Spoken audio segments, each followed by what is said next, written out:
Good evening, everyone, and welcome to tonight's Boys from the Baltic Star. If you were here just for Yana, goodbye. We'll see you again next week. For the rest of it, say goodbye, Ben. See you soon. Cheers, thanks, Luke. Same time, yeah. Always a pleasure, never a chore. But if you're not and you're here for the evening, good evening. Welcome to the Boys from the Baltic Star. It's our Friday night, and on Fridays we play Traveller, except the weeks that we don't. But this is a week we do. And Ben, you tell me this is a special Traveller week. Why is that? This is our Diamond Epiversary. It is the 60th episode we've done. It's officially season 2, episode 19. You understand, because of the way we split it. But it's the 60th. I like Epiversary, I have to say. I was trying to work out much opportunity to use it. It's that or Jubilepi, isn't it? Jubilepi. Jubilepi sounds like a broken down car. It does. I'm driving my Jubilepi. Yeah. I prefer Epiversary, truthfully. I think it scans better. I think so. That's really loud. To turn my microphone up. Majestic! That needs to be a good resplend, please, Ben, because my left eardrum's just been blown out by that. So make it worthwhile. Then I shall heal you with resplendence. Thank you. Look at that. There are many people that try, and every Thursday a picture is posted of people trying to resplend. But the one man that can get close to Basti is Ben, quite frankly. Someone in chat roll a dice to see how much Luke's eardrum heals, please. That was a good resplend. I got one.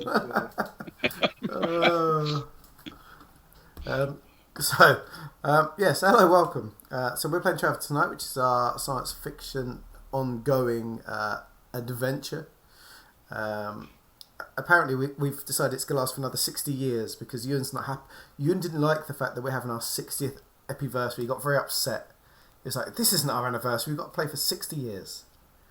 So that means Ben's going to be GMing till he's 110. Yeah. I think you could do it. I think you could pull it off. Yeah, that would look good on me. I think it'd look very good. I think, they're doing I'd wonders. Lose some weight by then, to be honest. They'd lose a lot by then, I'd imagine.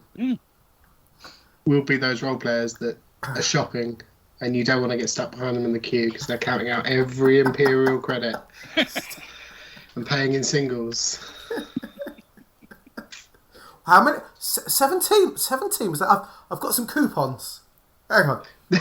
The weird thing is our characters will only be 40 at the rate we play. Mine are getting further and further away from my age every passing week. Well, you've already got wind of what we're like. But yes, we're playing Traveller tonight. Twitter, if you don't follow us, at Boys Baltic. Boys and the Baltic Star on Instagram for when I can be bothered to post something. I try. This is life's busy, do you know what I mean? Life's busy and graphics are hard. If it's your first time, welcome. Please feel free to stay for 1 or 2 minutes or the full lot or dip in and out. Whatever you feel like, you're welcome for as much or a little as you want. If you want to lurk, please feel free to lurk. We love our lurkers. Twitch is built on lurkers. That's a bad love heart. Try and do better than that. Twitch is built on lurkers. But if you want to chat, please feel free to. Our chat is a friendly place. We like to try and make it that way. Kelly's giving it large. Sparrow was here or thereabouts. Ben, Ewan and myself will each jump in when we're not the main man on campus, as it were. So please feel free to chat amongst yourselves or chat about the game. We break the fourth wall. Feel free to suggest things, and we will still. The number of times I've used Leno's suggestion and pretended it was like the gods talking to me. I've lost track of that. Yeah, so it's there. That little red sun, click on that, you can spend some points. Some things are just for silliness, some things will interact with the game, like give us a boon. Some things just make us shake our fist. Clonk means we hit something near to us. We have to immediately hit something. Regale us with a tail, one of the players will regale us with a tail. There we go. Ben Resplending is always a winner. It gets him to get the pose. Just click through. If you're making one, if someone goes to buy something, well, if you're making one, they then have to offer one to everyone else and then pay for it. And even better if it's teamed with that was so loud. My headphones are really broken through. That's all right. Agnar, the Agnar one, which means he has to pay for everything and for other people as well, which is good. There's one thing that is one credit, which my friends have already done. I'll drink to that. So if we say something or we toast something which you agree with, we like to keep I'll drink to that as one credit, so we all have the ability to drink to it cheaply, because it's important to share in a toast. Because it was Ewan's birthday this week, I think I've got It's Ewan's Birthday up. So if you want to celebrate Ewan's birthday, he then has to drink, which is great. So because it was his birthday, so happy birthday, Ewan.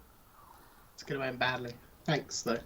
If 1985 is indeed the year you were born, that makes you 37, I believe. It is a fine year. It would indeed. What a year. So anyway, that's all the intro. Let's introduce us and let's get started, I guess, 'cause it's already getting on. My name's Luke. Hello. I play Cara and Sarai in the game. Cara is an artisty person. Thank you, Ben. She's an artist, carouser, trader, hacker. And I play Sarai, who's a jack of all trades, engineer and drinker of mimosas, and currently the co-team leader with Stefan. They sort of staged a coup. I don't know how they managed it. I think just by sheer force of will. But I think it was lack of resistance, wasn't it? They just sort of said that they were the new management, and that's the way it is. Cara and Echo like, yeah, fair enough. Over the lips, in you go, Ewan. First birthday drink. Thanks. Speaking of which, the man next to me is a lovely man. We all agree, because he's the one person. As a channel, we don't stand, we don't thirst, we don't. I don't know what the other words are. We don't simp for anyone except Ewan. Ewan's the only person. We ignore the rest. We avoid all that on social media, but we stand for Ewan, and he is a wonderful man. He's our comrade. He's our friend. And he's tiny, so my big fist bump hand and his tiny little fist bump hand. There we are. That's better. Boy. There we go. Nice. How are you doing, Ewan? Anyway, tell us about yourself and your groups. I'm doing very well, thanks, Luke. I did have to look down at my phone just to see who was actually next to you at that moment. I thought it might have been Ben, but here we are. I'm Ewan. I play the Sarai's colleague in management, Stefan Miller, general sneaky space rogue, and I also play Agnar, who is a former military general, medic come tactician, also the floofiest Varga that we know. Oh, the very floofiest. Because he's the only one that's here at the minute. It's true. We know 3 Varga, and one's very resplendent. One's too busy to worry about things, so it only leaves our Agnar to worry about floofiness. So far, it's a big old universe, and I'm sure there are many more Varga out there. There are a few. In fact, we did meet some posh noble ones, didn't we, on the seamstress? Oh, we did. Back in the day. Laraj, thank you for joining us. Thanks, Laraj. There's lots of drinks coming in for you, and that's at least 2 more if you've not already. I picked up Ben's. There's 2 more. Cool. There's 2 more since then. Oh. I think Laraj and Spares have already hit you with. Thanks, Spare. That's it. What are you drinking tonight, Ewan? By the way. I'm on the very modestly special Jacob's Creek Sparkling Shiraz. Oh, ooh. Really? My goodness. Yeah. Nice. You're so I don't often have sparkling, but You're so hoity-toity. when I do, it's red. They do sparkling red? What? Mm. Strange world we live in. Yep. It feels a little bit blasphemous to me. But it's quite nice. But if you're happy, I'm happy. Speaking of blasphemy and happiness, the other person in our group is the smartest man. Would you agree, Ewan? He's the smartest man in the group? The smartest man in the room? Certainly the smartest man in his room. In my room, sure. And the thing is, he's not the only man in the room, because Exactly. while he lives his whole life in the Twin Peaks dream sequence, his curtain is held up by a whole army of topless and heavily oiled extras normally, aren't they? Sort of, Yeah, a background, yeah. yeah, just keeping it held up steady. How many are there today, Ben? I got 3 on each end. I mean, I would replace them, but it turns out they're actually cheaper than G-clamps because they're not union. Oh. Oh, now me and Ewan have to make a plot plan to overturn you now. Absolutely. How are you doing anyway, Ben? It's Ben, by the way. He's our GM and our referee and our hero. Yes, I'm doing well, thank you. It's been a busy week, but it is my favourite night of the week, of course. Exactly, because you get to mess with your friends. Yes, I mean, if by mess you mean spend time with and enjoy their company, then that's not it at all. And if by friends you mean sworn enemies. For certain unusually low definitions of the word friend, yes. Oh, don't break my heart. So I'll hand over to you, Ben. Where are we at? What's going on? Who are you? What are we playing? What are we doing here? Flash forward to 60 years on, and that's what we're saying all the time. Why do we exist? Okay. Our travellers have been trying to complete some business on Dilub Rou before departure. They stopped at the Venom Cafe, run by the rather disreputable Corin Stelt, to introduce him to their plans. Stelt is perhaps not a completely likeable person, but he has an eye for business and a reputation for honesty, if not fairness. They invited him to add his establishment to their Dilub Rou tourist trap, and he saw in this plan a way to improve his standing in the community. It turns out his minor objections were resolved with the lavish application of money to the problem. Stelt recruited, and his business looking less like a simple safari and more like a theme park every day. And after this, our heroes had an appointment to keep, and the resplendent Telon Rack and his warlike friend Amelia Jax joined them for the trip out to Pan System Power. There they met Jerem Nerys, and asked him first about the business deal for Lane Jarek, the scrap vehicle dealer in Azureport.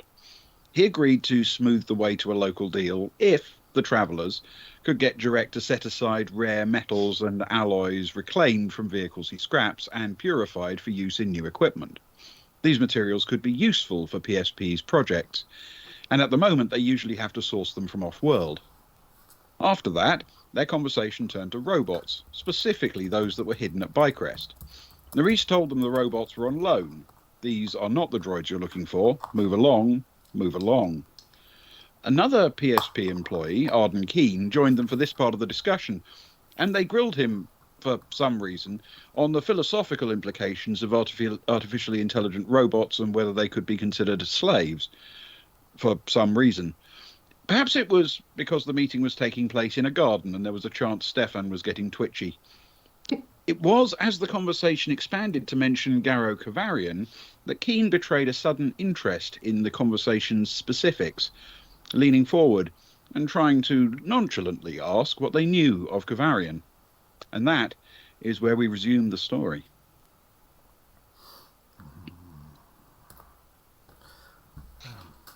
As he leans forwards and asks what we know, Kara will lean forwards conspiratorially with Agnar, I guess, hoping that he'll also lean forward to create a little leaning... Agnar, if you remember, actually missed the fact that Keane was... I did. He's the only one at the table who did. Oh, that's true. So Kara will look at Agnar as she leans forward and he's just, I don't know what he's doing then. He'll probably give it enough time to be awkward. He'll look around the room as she's looking at him and leaning forwards, and then he'll lean in as well.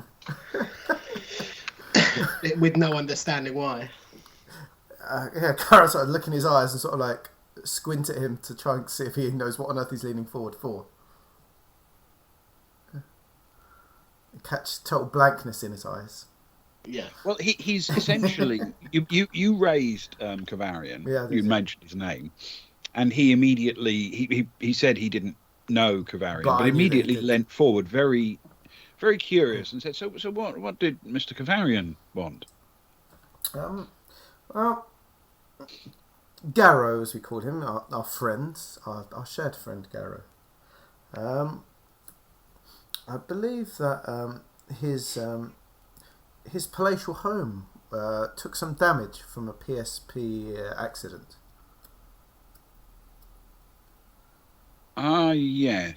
Yes. I remember now. Yes, terrible business. Is he well? Um, he's well. He seems okay. He's over at the he's over with the miners further along. I think that's where we left him. His homestead at the minute is not really. It's down to one room, so I think he's decided to take his time away. He did show us that he was the documents that you'd offered him about like payment back, and he seemed quite happy about it. He said it seemed quite fair, and from what we could see, it seemed very fair. Well, thank you. It was a regrettable accident. Truthfully, the odds were against us ever having to pay out on something like that. We're testing our equipment in a pretty desolate place. But when something goes wrong, you pay your dues, don't you? It is. What on earth? Agno will just sorry. No, carry on. Agno will just say it seems a very it seems a very nice offer for somebody who's essentially had a rocket shot at them. Yes, I mean, as I say, unintentionally. Accidentally, of course, yes. Do go on, Cara. No. Did you manage to recover what it was that was dropped? Okay. Can you roll a persuade for me, please, with intellect? Yes. I've got to reach down from my seat now. I didn't warm the dice up though. Right roll. Persuade and intellect is my it's my bag though. Persuade and computers and art and philosophy. Those are my things. Come the day when you have to persuade a computer about a philosophical point of view. Persuade a drunk computer. 8 plus 4 is 12. 12, okay. Yes, I mean, as soon as we realised what had happened, we raced across. Initially, it didn't occur to us that the rocket had crashed into something of habitation. The odds, as I say, were ridiculous. But once we were alerted to the fact that had happened, we went immediately. And by the time we got there, the residents of Bycrest were already in position, and they were for the most part taking care of Mr. Kavarian's immediate needs, as I understand it. I didn't go myself. But we arranged for him to be treated, and we set about collecting our wreckage, of course, and assessing the damage to his property. Well, we first came across him with nuns, of course. And I think he felt that mixture of happy to be alive and felt well done by with your offer.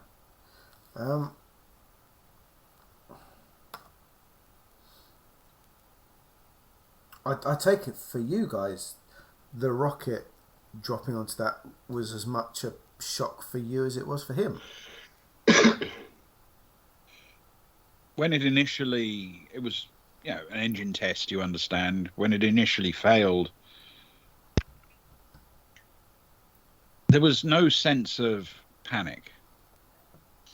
We have failures from time to time, and we send a couple of people out to work out where everything landed and if any of it's recoverable, and then we send a bigger team if there's something recoverable. But generally speaking, it's not as if we have sirens going and charge across the countryside to do it, because it's usually just lying on the ground broken up in bits.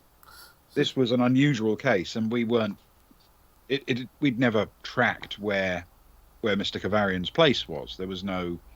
We didn't know exactly where he lived, for example. Just a misfortune for all concerned, I suppose. Yes, absolutely. Do you have any Cara looks across Zoe, and looks back and says, "Do you have any Zidani women working for you at all?"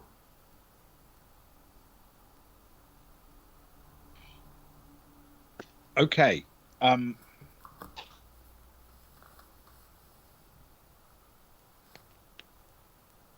right. Can you roll a deception check with intellect and boon, please? Boon! Yes. Nice. But he's not drunk, though. And he's not a computer. No carousing. Carousing. Yet. Can I be philosophical about that? No. I only get philosophy checks if I actually do something philosophical. You have to approach it philosophically. Yeah. Right, let's have a go. Oh man, I think I'm already happy that I've lost the dice. Where is it? There it is.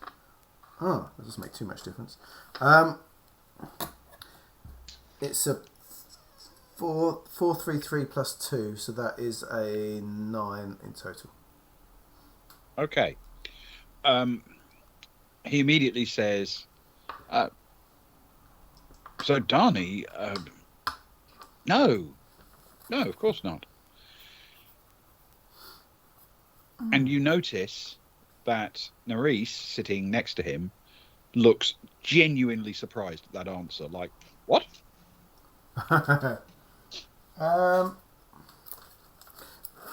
Kara turns to Nerys and says, "Oh, do you have Zidani working for you?"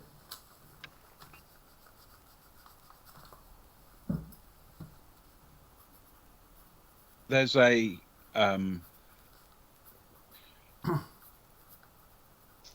sort of brief pause, and the two of them exchange a look, and then he says, quite flat and carefully,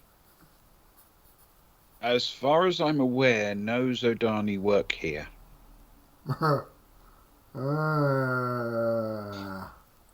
Agnar will just say, here in this office. To my knowledge, no Zodani work here. Agnar will nod and give the same flat look over to Kara. Kara overly says in a very flat voice, and we are a crew of all humanoids, all humans. There, we have no Varga in our crew at all, do we, Agnar? Wait, what are you talking about? I'm in the crew.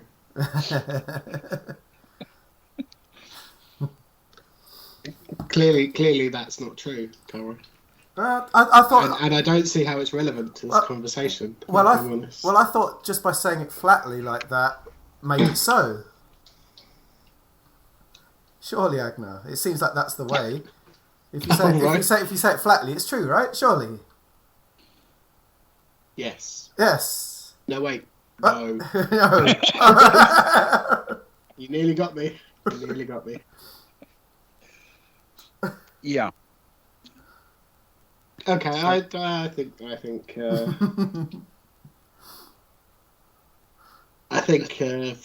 our friends here have given us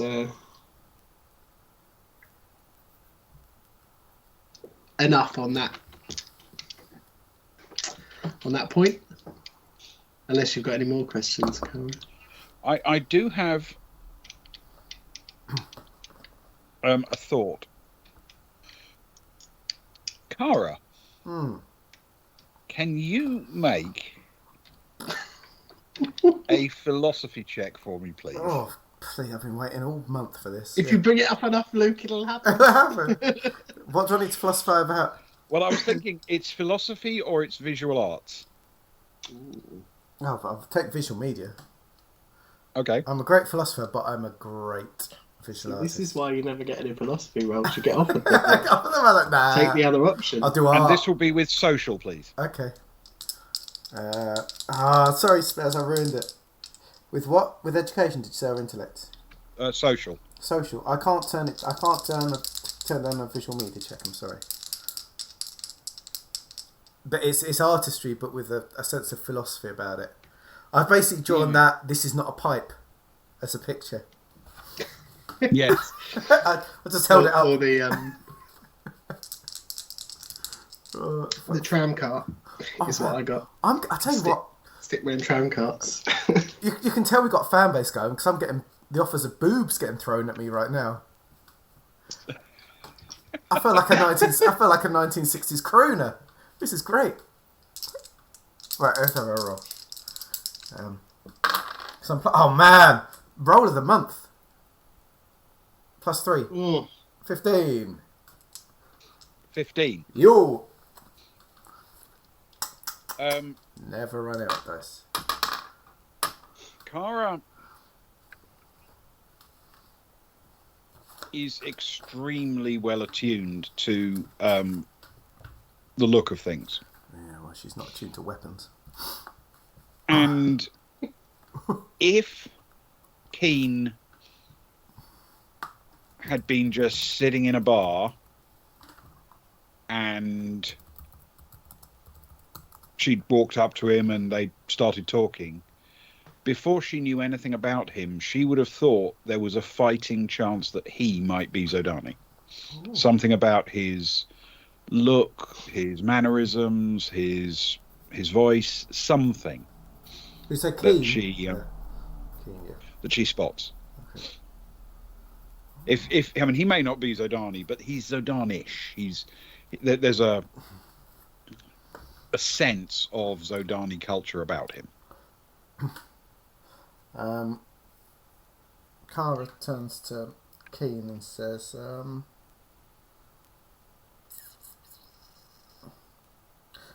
Does Jurek need to be with us for the next 5 minutes? I feel our glorious leaders would love to get a better look at the grounds. Jurek is back in Azure. Oh, not Jurek, sorry, other guy. Nerys. Nerys, yeah, sorry, Nerys. So many names. Nerys, unless you have anything else for him, he's happy to go back to work. For now, that'd be lovely. We'd love. Sorry, I know we're making you feel uncomfortable, Nerys, and you've done wonderfully for us, and we really appreciate chatting with you. There's just a couple of things that we'd like to bore Keen with, if that's okay. Of course. Let me know if you have any success sorting out the metal source for us. Oh, when we get back to town, he's our first protocol. Brilliant. And he gets up and wanders off through the doors into the main building.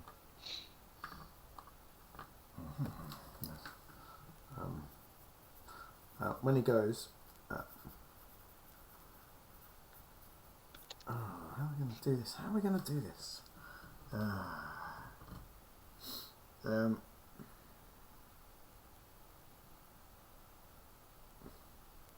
Agnar's awkwardly sort of sat there staring at Cara like it's a bit awkward.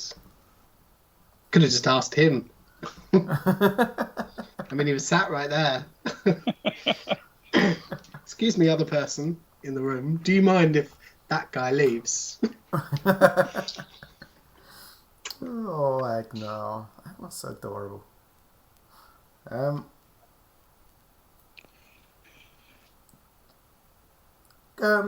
Mr. Keen.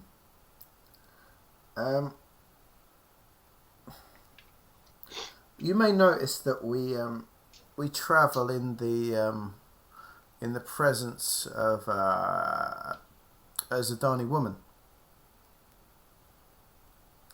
And I myself have years and years and years of sort of moving within the circles of artists and philosophers, and there's a lot of creative Zodani that sort of try, in those dark alleyways, giving you like those crazy mind-altering experiences, and it feels like, stop me if you're wrong, but it feels to me and that you're kind of Zodanish. Would that be fair to say?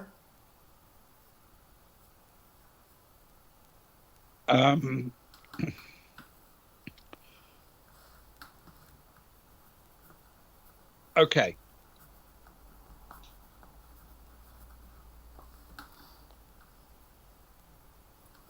I'm All right. not Can you try a persuade, please? Uh-huh. This will be a persuade with intellect. Can Agnar just throw in, and just to be clear, the reason we asked about Zidane is we're certainly not looking for a Zidane male that works here.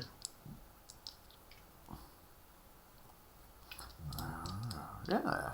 We're all on the Okay. same, Can we're on you the same roll a side. persuade for me with intellect as well? This sounds like a chain to me. Not sure I should have chipped in there. Oh no! Oh well, it's done now. That's all right. I'm glad that he's woken up. He's realised he's caught on with what's going on. He's not just a pretty face. Oh, he is just a pretty face. Oh, Agno, you've ruined everything. I can't believe. I mean, it doesn't happen all that often, Oh no! but it always happens, and it always happens on skills I've got -3 in. Oh no! Oh, Sorry, Luke. Goodness sake! I think this one might be out of reach. A -1. Should have kept quiet. So that's a -1 in total. Okay. -1. Okay. Good roll. Good roll, Agnar. Okay, -1. Right, let's see what I've got. I've hit an 8 plus 4 is 12. He's not used to persuading people, just ordering people around. So -1 is effectively -9. Yep. So 12, it's a 3. Is a 3. Yes. Okay. 12 would have been so good as well. I'm sorry, Luke. That's all right. We're a team. We live and die as a team. His face goes cold. He stands up, steps away from the table, pushes his chair back in, and walks away a couple of paces, and then turns back to the table and says, "I think you should leave."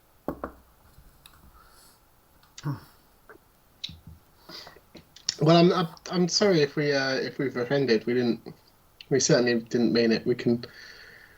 It's not that important anyway. We can move on to a different line of questioning if that makes you feel more comfortable, or discussion. I should say. Sorry, I forgot myself for a moment. And he'll offer out a genuine apology. I do apologise. Okay. Can you roll a persuade for me with your choice of social or intellect?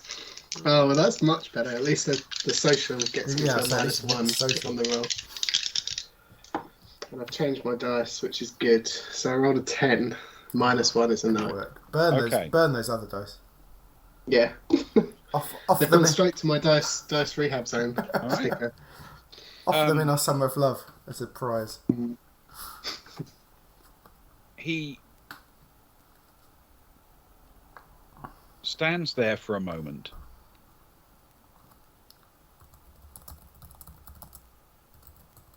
He looks unconvinced. It was a contested roll and it's come out level. So he stands there and he looks torn. He's not storming away, but he's not coming back to sit down. He's looking around the table. He's looking, I suppose, particularly at Agnar, who's literally just spoken to him, and at Kara and Zoe, probably more than anyone else. Hey, Infinite Monkey Tales, you've joined us just at a very tense moment. After Agnar rolled a double 1 -3, and but he saved the day somewhat. Thank you, Thomas. The Poops is first. How you doing, Poops? Ben was bigging up before stream about how good fun. I don't know if it's the right word.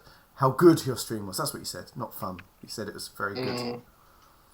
It was absolutely excellent. There we go. I was loving every second of it.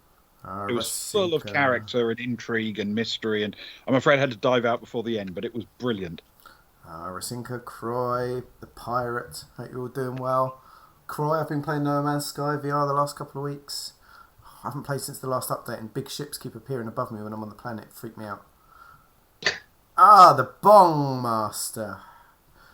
Welcome. Thank you very much for the raid as well, everybody. Poops is right. We are Yes, awesome. thank you. And you're awesome too, Minerva. Welcome. Just as and Red Monk, thank you for your first chat. I hope you're doing well. Thank you for coming along and hanging out. I hope you're doing well. I hope the stream was really good, by the way, for you guys as well as the viewers. Because Ben can only say it from his point of view. I hope as players it was equally as excellent. Yes, that makes a lot of sense. Can you get on board the frigate squad, by the way? I keep seeing them overhead and I decide whether to jump in the ship and jump up or do they just fly past?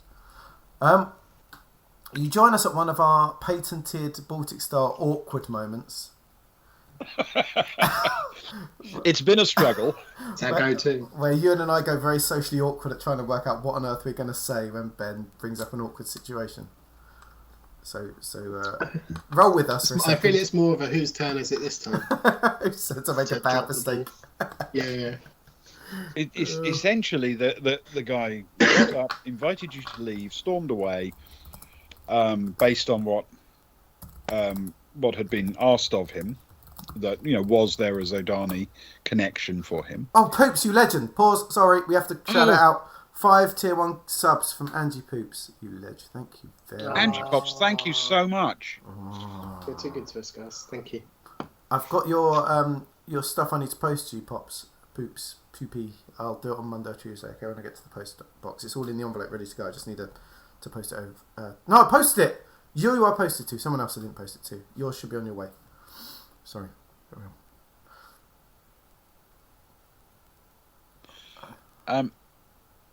Thank you very much, Angie Pops. That's brilliant. You were great tonight, by the way. When I saw you on stream, I was thinking, I know this person a little bit. It's wonderful. So, yes, you stopped him storming off with your first roll, but he's not coming back to the table. He's looking pretty cold still, stone-faced. You can have another go, and remember, you do have an unused boon for this if you want it. That is very true. I'm running out of dice quickly though, although those last two weren't too bad. You're happy to reuse the last ones, yeah. Do you want Kara to try and help? She's got good skills for it. Kara will say, yeah, we're not getting at you. Honestly, I'm sorry if you sort of took it that way. That's not what we meant. That's our fault, not yours. We just want to talk about it. It's nothing. I'm sorry. Maybe the words were wrong. Okay. So, Kara, roll persuade with intellect. Yep. Agnar, are you pitching in? My plan was to support you, Agnar. Yeah, sure. Agnar's gonna go big or go home. Sorry, Luke, if you don't approve. No.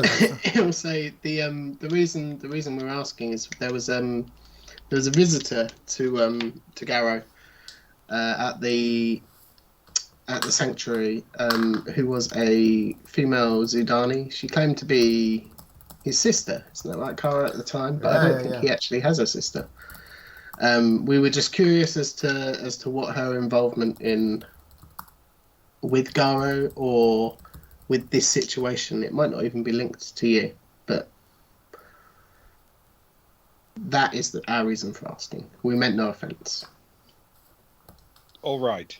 So smooth. Roll a persuade. You can use the boon if you'd like. Will do. You can use your choice of social or intellect.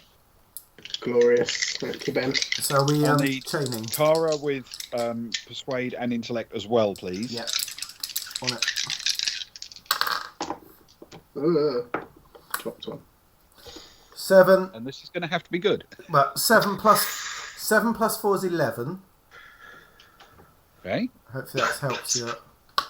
Oh, So that's effectively a +3. Yep. Mine is a 10 minus 1. 9. 9 A 9. plus 4. Feels good. +4 total. Okay. Feels good. Oh, what? Thanks for the boon, Kelly, by the way. Teamwork makes the dream work. Yeah. Oh, yes.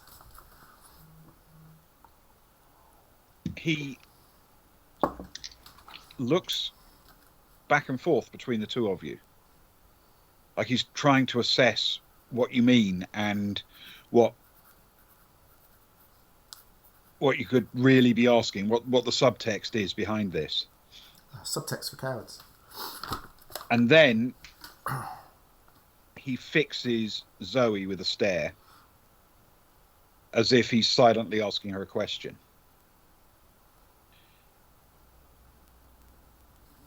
And there's a long pause. And then she gives him a little nod. And he says, I know a Zodani woman, but I've only met her twice.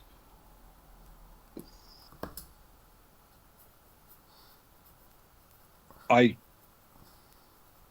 don't know why she'd have visited Kavarian, though.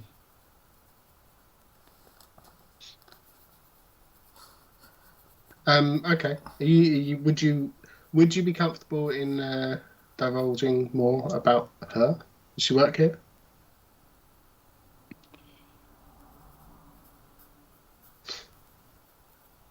I'm sorry. I can't tell you anymore. We work confidentially here, and there are things. I'm sorry. It's okay. Someone said at the I guess we can give you information if nothing else, I suppose, which we don't work under such stringent rules, do we, Stefan? Yeah, have the new rules been written up about how we're not allowed to say things? Well, I mean, obviously the broad sweeping general GDPR is in force across the whole crew, but there is no strict policy as to information as of yet. That's currently under review by the management board. I'm glad we've snuck in under the wire. So we heard, I guess, information for you guys, if nothing else, I suppose. Garrow said, let this be knowledge to you, I guess. Garrow said he met with someone and immediately forgot about her afterwards. Couldn't quite place it. The Mother Superior, I think it was there, said that the woman came in saying that she was Garrow's sister, but couldn't really fully understand afterwards anything about her, I guess, as if sort of her mind had been wobbled about with. And I believe there was discussion about, someone said that there was discussion between her and Garrow about the deal and such like, and the situation, which again no one seemed to be able to place their finger on. Everything was a bit schmoozy woozy, fluffy around the edges, and I guess we just want to make sure that your business and Garrow's business is not being messed with by external forces.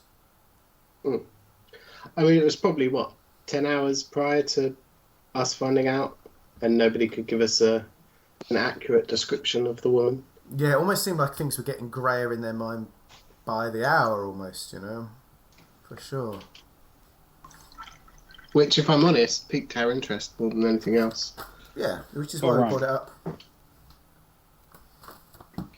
Okay.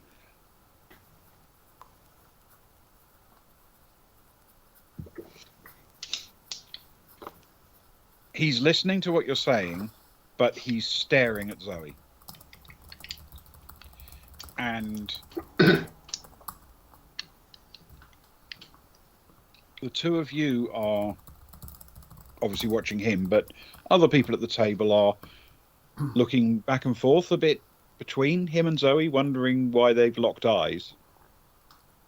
Awkward. A whole new world. All right. This is when it happens.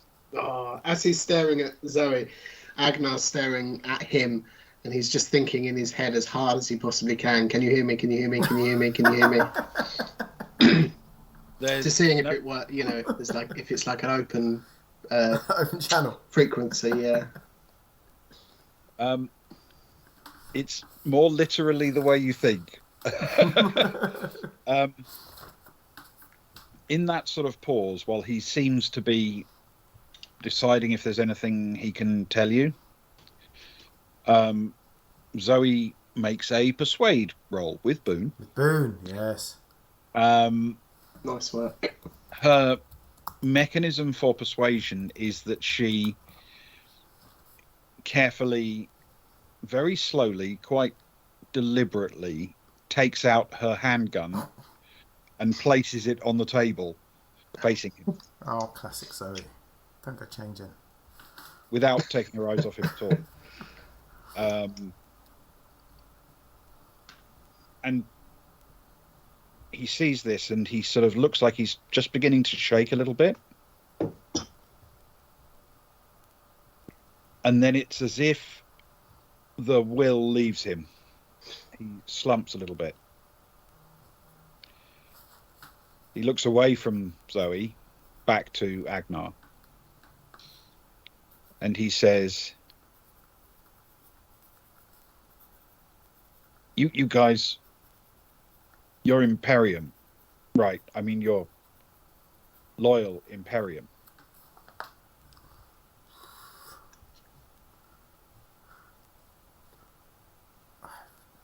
First and foremost, we're loyal to our crew. We're going to be working with the Imperium, but we're more concerned with the smaller picture. Yeah. I think is what my friend is trying to say. Okay. We have no issue. Both of you roll a persuade for me. This actually isn't too difficult. This one. Oh, good. Both of you roll a persuade with intellect, please. Yeah. Well, that's good. That's not too difficult. 6, but +4 is 10. Oh, that's not bad. Oh, yes. Well, it's an 11. Well, -3. I don't naggers. Oh, good work, Zoe. Okay. All right. So,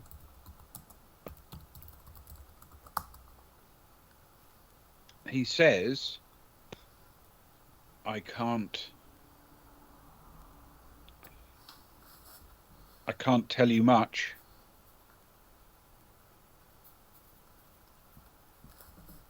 I thought there was a Zodani plot, Zodani spies and agents around here who were trying to cause trouble, damage, terrorism, anything they could to start a border war. And when the rocket hit Mr. Kavarian's place, I thought sabotage, or,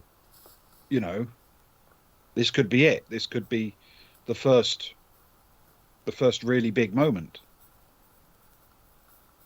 And then, well, it went. I had a friend of a friend. They said they could get me in touch with someone who could help, and I got a couple of visits from a woman, Zodani woman. After the first one, she said she'd look into it and that I was to do nothing. And she came back a little while later and told me I was wrong about everything and I needed to get on with my life and stop being so ridiculously stupid. I don't think those were the exact words she used. And then she left. And I haven't seen her since. Agnar will look at him and just say, so you thought that there was a spy I suppose at worst, I'm not sure which is better or worse. An industrial saboteur. So you went to a contact, and they presented you with this Zudani woman. Did you background check this person? She presented credentials when she arrived. They were impeccable.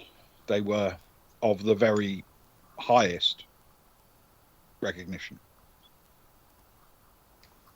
The organization she worked for, I mean, I can't now remember which one it was, but I remember it was incredibly impressive.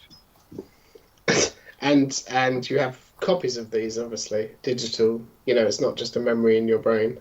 Well, naturally not. You don't take copies of things like that. I'm sure that would be criminal. I mean, you can see. I'd imagine you can see. This is a beautifully big office. You don't get an office like this without having some form of intelligence. But I imagine you can see where I'm going with the fact that we're looking for a woman who has potentially somehow masked her appearance from several people. But and at the same time, perfect mental image of her appearance. Yes. But at the same time, you also have a perfect mental image of some credentials. Yes. I mean, I'm not saying they're not real, but yes, of course. Exemplary credentials. Too good? What do you mean, too good? Too good to be an actual document that was presented to you. No, it was absolutely perfect. I mean, I couldn't have asked to see anything more convincing. And now I'll just look at Kara. Well, Kara's delving back into her mind for something. Bear with me. do do do do do do do. And then he'll look back at the guy and just say, what I'm alluding to here, not so subtly, is that perhaps these weren't actually shown to you, and that if this is in fact the same woman, she can clearly manipulate people's minds to remove information. What's to say she can't add information where it wasn't there? And if you go down that route, then what's to say that she's not, in fact, the saboteur or spy that you were looking for in the first place? Who was your? Because I saw her credentials. Yes. Okay. Was she Jarek? Who? What now? Oh, okay. She's not like police, is she? Like Sonic police or anything like that?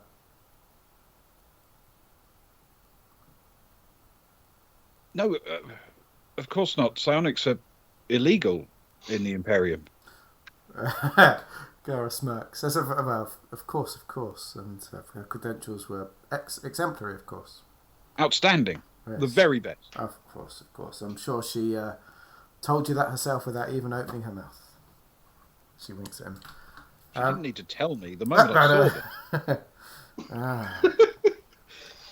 It's nothing if not persistent. Do you feel that we are, if we're trying to do the best for Garrow, do you feel that we are working along the same line as her or working against her, in your opinion? If our main focus in life is Garrow getting a good deal.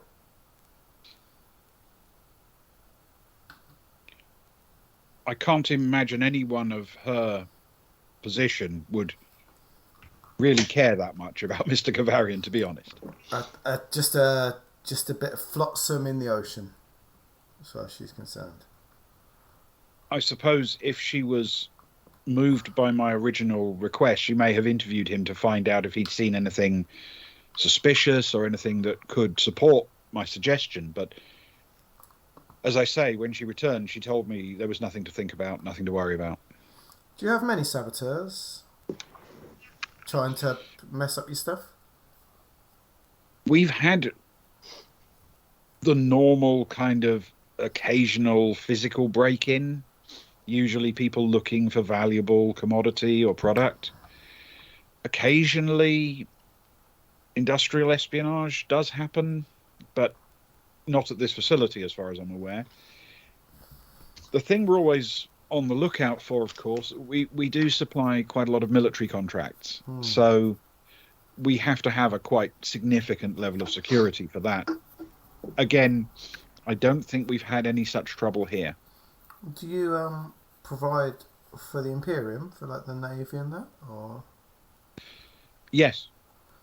When it comes to military supplies, we don't do big military contracts. We'd like to, but we provide replacement components for some older equipment they want to refit and get back into service. Even though we're a very small player in military terms, with plans, hopefully one day to be a bigger one, we still have to follow the same security rules as every military supplier, you understand. Well, of course, we do have a friend in the Imperial Navy. She's I believe she's quite a big fish, and we're always happy to put in a word for you guys as a helpful and respectable group, maybe to become a larger contractor, maybe. Well, I mean, if you could offer such a thing, that would be potentially very valuable to the company. Well, we like to help out friends. We're big on helping out, aren't we, Agnar? We like to help our friends out. We do. We certainly do. And I'm sorry to interject and to backtrack somewhat. I did two quick questions, and then that's all I've got for you. You clearly remember this woman. Could you give us a description of her? Absolutely. Please. Pretty average height, quite medium build, short, dark hair, green eyes, long blonde hair, brown. Wait, that can't be right. Brown hair, average length, long blonde, redhead, with brown eyes, or how many eyes has she got? It's weird. I can picture her. I know I can picture her. It's just when I try to describe her, it sort of comes out muddled. Did her credentials that you can vividly remember? Did they have a photo on? Of course. The picture that, well, what was the photo? What did the photo look like? I mean, it might be a few years old, but we could probably. It looked like her with very much the same look. The same green eyes and blonde, brown. Yeah, gotcha. My second question was your contact for arranging this person to come in and help you so kindly. Do you mind if I ask who they are? Whilst we're on the subject of extending contacts of our own. Can you roll a persuade for me with intellect, please? Mm-hmm. Uh-huh.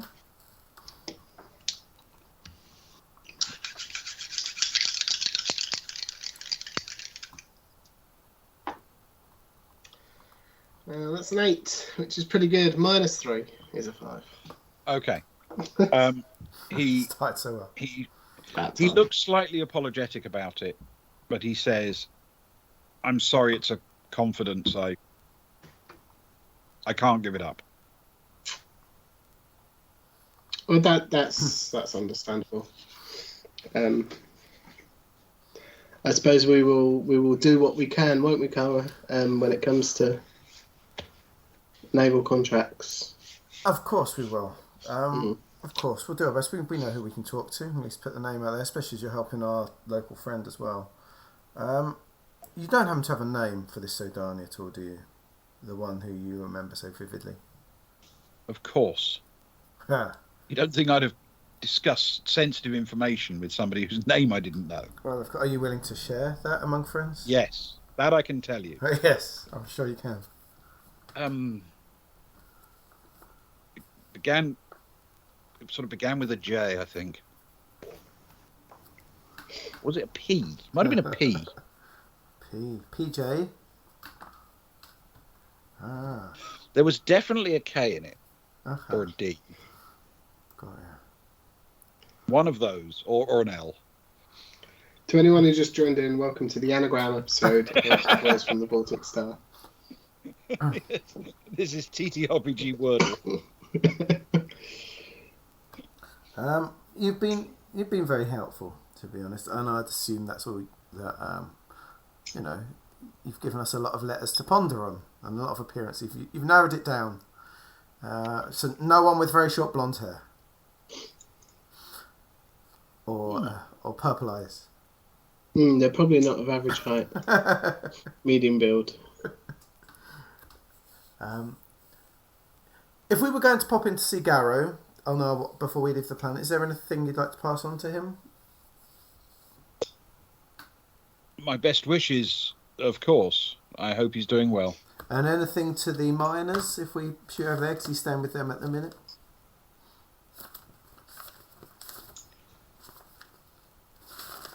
Our friends at Penner and Rocco. I mean, there is one thing actually you could do. We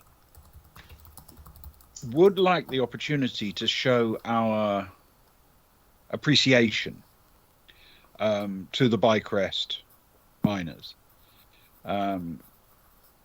They were very good neighbours to Mr. Kavarian, and we've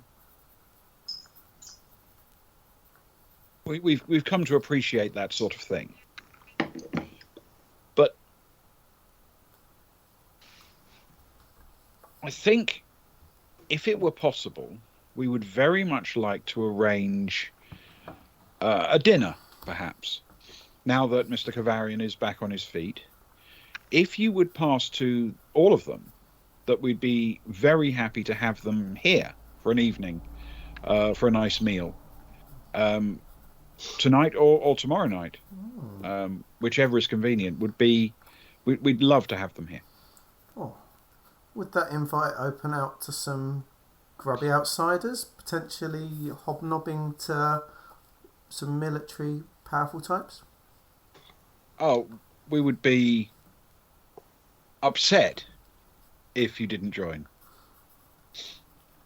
Well, if that's the case, we were going to head that way now. I'm sure we could invite them over, maybe even bring them over this evening if they're willing. What do you think, Agno? Are you happy with that? Oh, sorry, not you. Stefan is the one we need to ask, I guess. Agno's just a cog in the machine. How about you, Stefan? A late brunch? I could go a late brunch. Yeah. That's very generous of you. It sounds just our cup of tea, I suppose. Just quickly, above game. Last week, did we discuss our business venture with them at all? With who? With Pan System Powers. We didn't, did we? You only discussed the potential connection to Lane Jarek. Yeah. Okay. Stefan will say yes, of course. We potentially had some. Sorry, not to belittle anyone, but we potentially had some management business opportunities to discuss with you as well. Perhaps we could do this at the dinner or shortly after, if you wish. I'm absolutely certain that would be brilliant. Wonderful.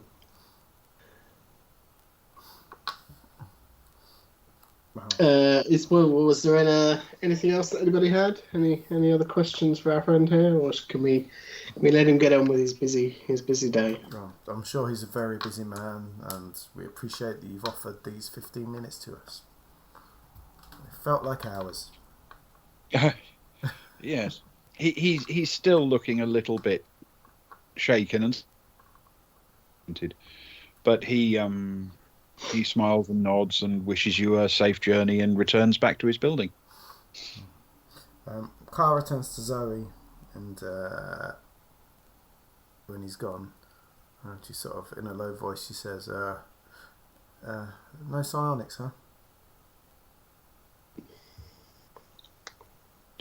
They're illegal, apparently. Ah, and anyone can make people forget their face and their name, right? I mean, I don't know that many people who can do it. I can probably count the number I know who can do that on the fingers of one head. And give them the not only the, well, I suppose it's not even the image. You couldn't even describe just the image on the credentials, but he knew they were perfect, and he still knows they were perfect. What are we talking? Several days, a week after he was presented with them? The kind of power we're talking about, I mean, she may have held up an empty hand or nothing at all, and he would have bought into whatever. What sort of level are we looking at for these guys? Are these is this very highly skilled operatives?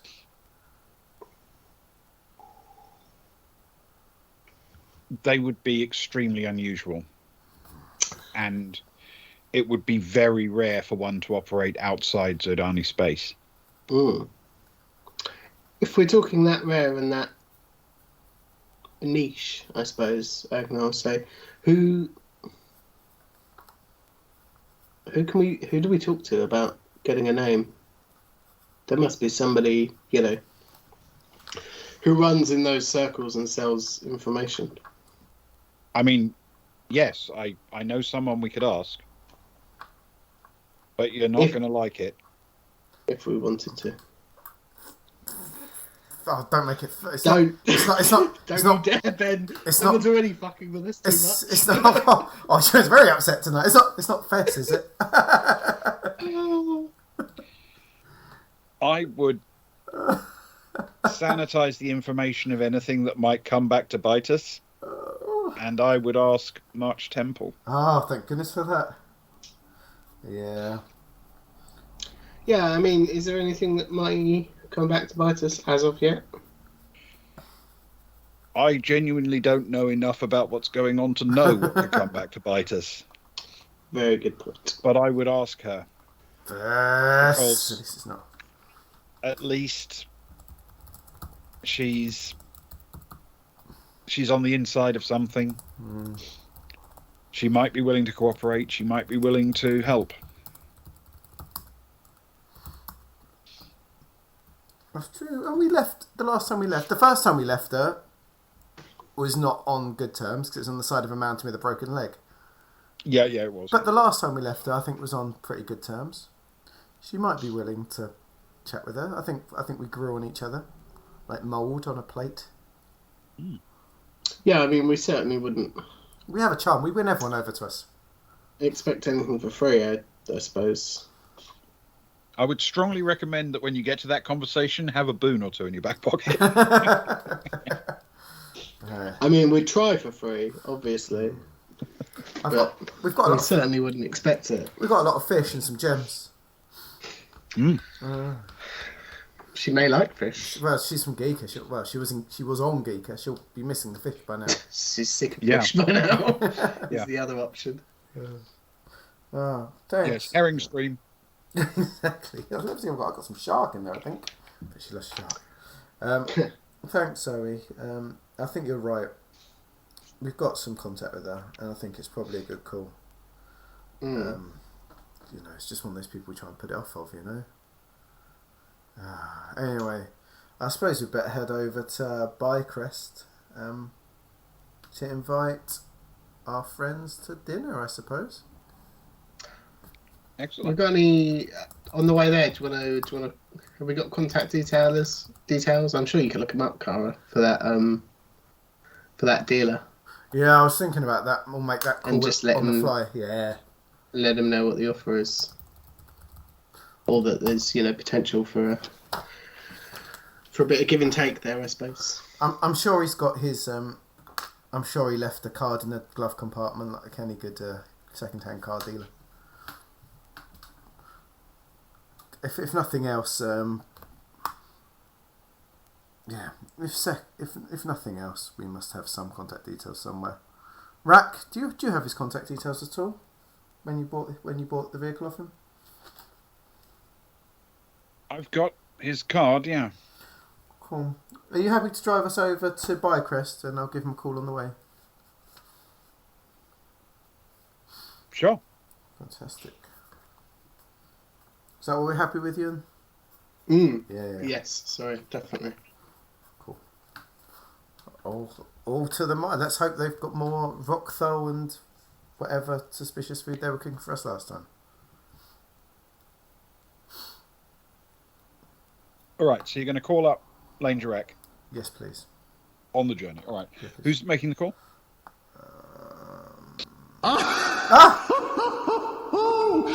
Majestic!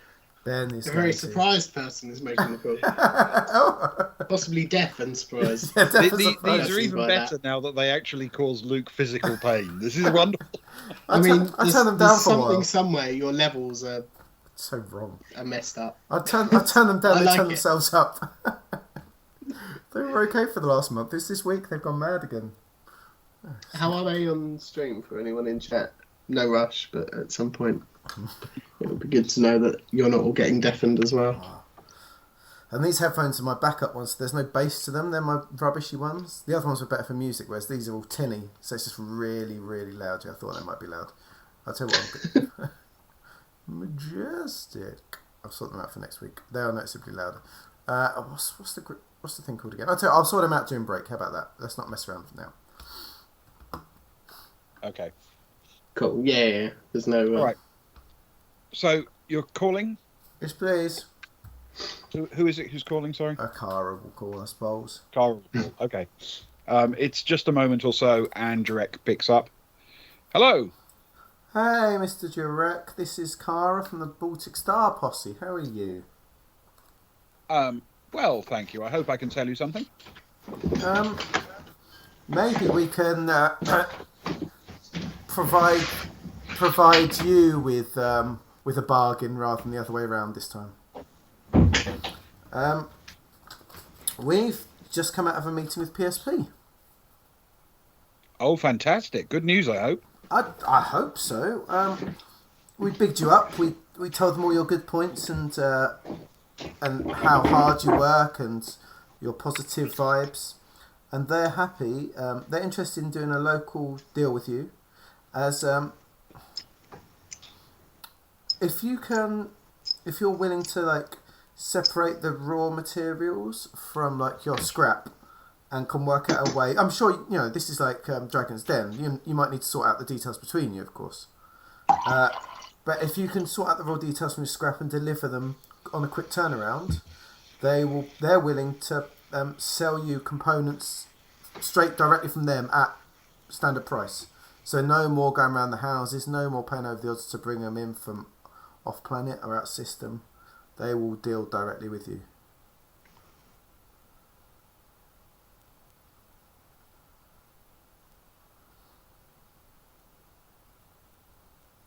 That sounds like a very good deal.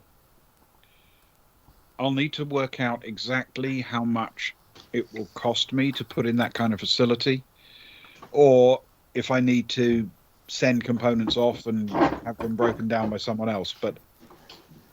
But yes, it's that sounds like something I can do. And if I'm prepared to ship those kind of materials to them on a quick turnaround locally, they will open an avenue for me to order components direct through them. directly at price as well. So you're not paying over the odds for them. They said they said to us that they will sell the components at shop price. Fantastic. Who's my contact? I would go through Nerys. I'd go through Jerem Nerys. And says this, yes. Yes, he was the one because Keane wasn't there for that discussion. Yeah, Jerem Nerys. Thank you very much indeed. That's brilliant. That's okay. There's one more thing before we go. When we're talking deals, we're looking at starting a business here on the planet. Our friend Savara and Stefan saw a really good idea, a potential, and it's a split between it's sort of half a bar. There's a local Varga that's going to sort of take over the premises for bar and food and stuff, and the other half is for safari. And we've got another very famous Varga, the man that you sold the vehicle to. In fact, they're a splendid wreck. Yeah. He's going to sort of be the big cheese, the face behind it, rocking up, giving the speeches and so on. But we're going to need vehicles like ATVs and such like, maybe some sort of like the skimmers, and that to take people on safaris. Have a couple running at any one time. So we're wondering if you'd be interested in entering into some sort of business deal with us, where there's a provision of the vehicles and maintenance mixed in with the, a share in the money made. That you're the man that gets the repair for extra cost and so on and so forth. What do you think? Just to sort of expand things, I guess. You can hand out your cards to everyone that comes. Just makes you a bigger presence on the planet, especially PSP deal as well. You'd like to lease essentially vehicles from me, and then we do maintenance as part of the contract. Yeah, I think so. Can you roll a persuade for me with intellect? Yes, I can. Oh, and a boon because we've given him such an amazing deal. I don't need the boon. I don't know. We'll see. We'll see. I don't need a boon. The thing is, even if I roll a 7, it's a 7 plus 4. When I hit those things, so it's 11. So unless he's really against it. Okay.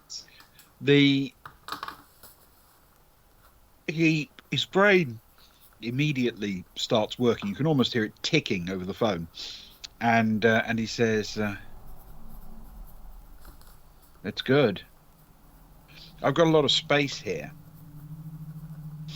People coming in from further afield, I can provide parking space for vehicles. We can do a maintenance and overhaul for people who bring their ships in from off-world. And you can do a shuttle bus. And a shuttle bus. Oh, yeah. We can actually sort of do an overhaul on their vehicles while they're on planet. Yeah. We can easily, we've got so much stuff here, much of it old, we can easily come up with safari vehicles that look like you're facing the gates of hell, covered in enormously strong external structure bars and what have you. Completely pointless, you understand, but it will look good. It'll add a lot of atmosphere for the trip. Yes. Now you're talking. We can even, if you bring them round, we can have a couple of old junkers that will do the same thing with, but then we'll attach bars to it that we've twisted and bent and cut apart, and we'll point to these 4 or 6 inch thick titanium bars with twists and tears in them, and say, see, that's what a Moamp will do. You see, and the thing is, they would. That's it. Yeah. Oh, this guy's a showman. I like this guy. Yeah. I think it could work very well. I reckon we can give them a bit of a thrill and a good trip. Oh, this sounds perfect. Yeah, that sounds really good. Like, I think this sounds excellent. We have to leave because we're leaving the planet in the next day or two, but we're doing a lot of talk with our local people, and we can contact you while we're back on the Baltic Star and so on. but I feel that we can definitely work something that would be perfect for everyone involved. Just bring a thrill to others and make it the thing for people to come to the Azure port for. Excellent stuff. Thank you. Good deal. And by the way, I'm not going to be after the rest of that money. Okay. Oh, you're very kind. Thank you. I'm sure Rack will be delighted. Rack, he's not after the rest of the money. Is that okay? Yeah, his thumbs up. He's happy. He's, man of many words. He's showing his teeth. I think that's a good thing. Many words. Cheers, Okay. Jack. A pleasure doing business, and all the best. And we'll be in touch with our writings and our contracts, if nothing else. Lovely. Excellent. I will. I'll see you soon, or agents of yours. Oh, absolutely. Okay. He hangs up. There's a little chipper in his voice. He seems happy. Oh, that's good. As soon as Kara hangs up, Agnar just walks over and gives her a big cuddle and just says thanks. That really means a lot. It brings me joy that all the people we've got on with on this planet we can bring together in one happy thing that hopefully will make everyone's lives better when we leave. No. I think you misunderstand me. You said it subconsciously, didn't you? You did say another famous Varga when you were talking about Rack. That really means a lot. Thanks. No, that's turns around. Well, she'll smirk at him and she'll say, "Well, he probably already knows about Degek." Hey. Everybody knows Dig. Everybody knows Degek. Excellent. Right. Okay. And as you hang up the communicator and your vehicle speeds to Bycrest, I think that's your destination. Yeah, I think so. Then we will take our break in that journey. That makes a lot of sense. Wonderful. Thank you, Ben. Right, we'll take a 5-minute break, everyone. Do what you need to do. We'd love it if you were here when we got back. You know, if you're not, that's fine. But you know, let's do a second half. For the all-important toast. The all-important, which I've forgotten to give away again. No, well, one more time won't hurt, I suppose. Right. See you guys in a bit, I hope. Hang on right now, bear with me. I get so confused with this bit. Let's try this. No, not that one. This one. Let's get the music on. It's all trial and error here. Intro music. Everything's really sick apart from this bit. Just hits random things until it works. That works. Yeah. Where's the break? There it is. Press all F4 loop. Break. Is the music working, Troy? I hope. I can't use the Orbital Blues one. If I use the Orbital Blues one, I have to post about it in the description.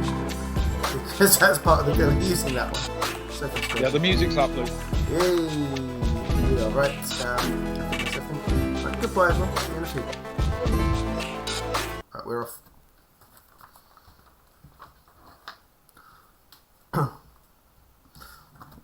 Right, see you guys in a few.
Hello, welcome back. We're back with the second half, and we're going to start the second half as always with the most important part of any stream.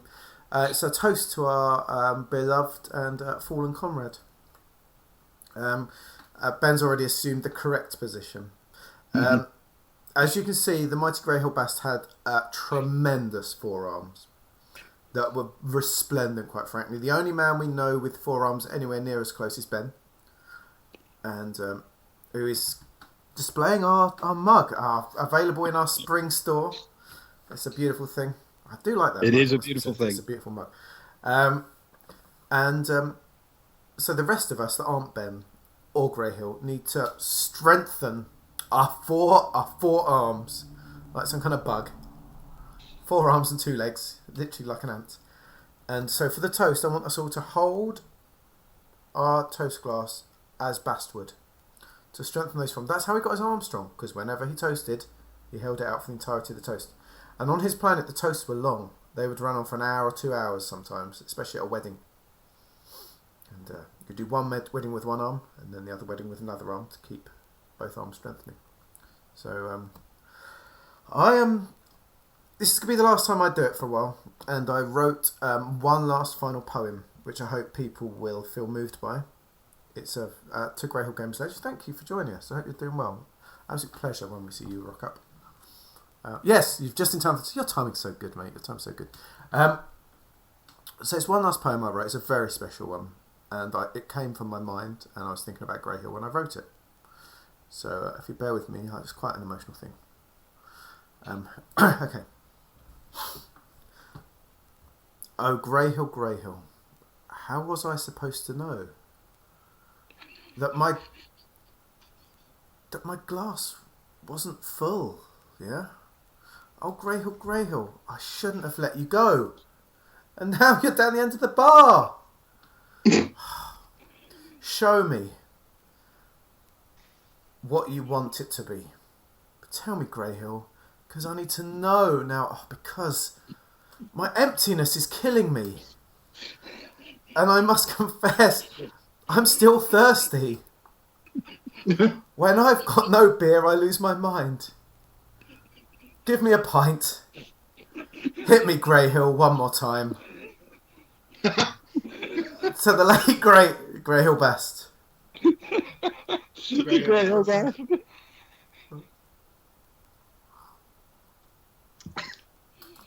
The best part of that was I could tell "Hit Me, Greyhill" one more time was coming up. And it's a beautiful combination of both the song and speaking to a barman. Exactly. It is. You create the most wonderful poetry, Luke. I tell you, the most wonderful poetry. Thanks very much. That is in honour to a very special lady who got married yesterday, I believe. To Greyhill. To Greyhill. Lots of to Greyhills going around. Thank you. Many to Greyhill. Many to Greyhills. Yeah, we're definitely lacking in that games. Yeah, I don't think we actually have an image of Greyhill in a schoolgirl uniform, but if we do, give me a week and I'll sort it. If enough people want it by next Friday, I'll sort it. I'll then have to wash my eyes out with bleach, but I'll sort it. Yes, of course. Let's put Stefan up. We've not had Stefan at the top yet. Yes, there we go. Everything's looking good. Ledge is ready. Ledge is back for it. Oh. Yes. Okay. So where we left off, the team was racing in the G carrier across the desert to Bycrest, which is an hour or so away. You've got a bit of time if you want to do anything on the way, but if not, I'm completely happy to have you pull up outside. And we're completely happy to pull outside, I think. Are we, Ian? Okay. Yeah. Make it so. All right, Picard.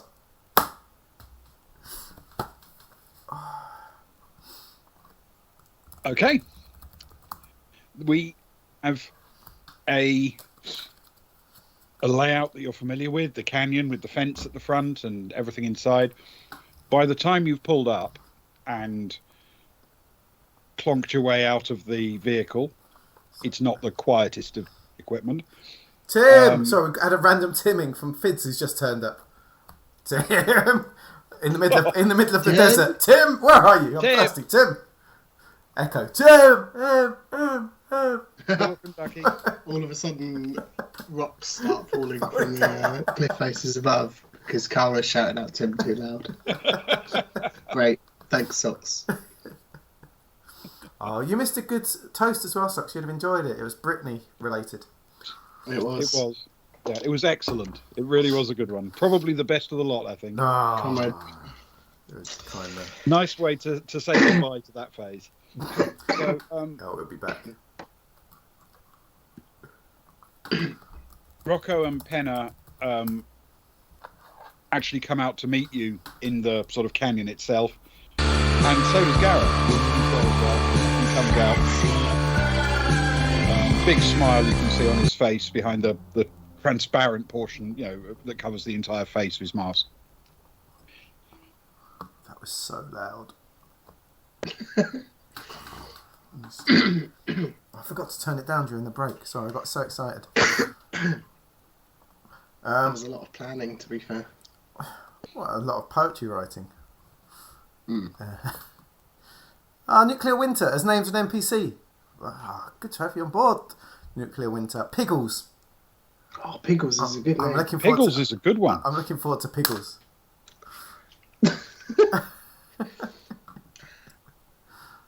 I don't know what to say to that, if I'm honest. It is a great name, though. I'm very excited. Could be used in so many different ways. That's what I'm excited about. We will find a place. We will find a place for Piggles. You're doing all right, Nuclear Winter. By the way, you're having a good week. I hope had a good week. Let's get rid of Ewan. Not literally Ewan. He's gone. Okay, so they've come to meet us. So that's very lovely. Hey guys. Hello. Welcome. I hope the day finds you well. Does. Well enough, I suppose. Right. Well, come on in. Come on in. And they sort of show you towards that building at the end on the right, where you sort of showed you last time, if you remember, where Gareth has been staying. Is that we spent the night there, didn't we? Is that right? Yeah. Yes. You got a drink, Ben? The Venga bus has arrived. I'm happy to comply. It's not even Ben's night off. No, but I'm happy to comply. But if I turn it, like you're not going to do it anyway. At least we get 400 credits out of it. They actually do all go into my pocket. I've been lying all this time. Nobody. Luke. Fiend. Got millions, literally millions of them. You know, like when you buy something, a voucher, and it says on the back, you can redeem this for 0.001 pence. That's what credits are. So I've got about 10 pence worth of credits that I can actually spend now. That's fantastic. That's almost enough for a penny chew. It is. A few more of them, I get a Freddo. Yeah. Not enough. Not anymore, Luke. Oh, don't break my heart. Freddo inflation is sky high at the minute. Freddo inflation index. Worse than houses, I've heard. Oh, happy birthday, Ewan. I think you have to drink, Ewan, when you get happy birthday. Oh, thanks, Sucks. I will do. Once I've finished typing Tanks Sucks. Hey, Instead of it's thanks. just the Irish side of you. I'm sure I've told this story many a time before, but once I was working and my office keyboard, the H key didn't work quite properly, so I sent many emails that signed off many tanks, Ewan Martin. People thought you were funding a war or something. Yeah, I think so. It sounds like a life goal rather than a sign off, doesn't it? Can you please do this for me, or many tanks? Oh, threats? Oh no. Yeah. Like that Monty Python character, Two Sheds. Two Sheds Jackson. There's many tanks, Ewan. Exactly. Many tanks in the fancy.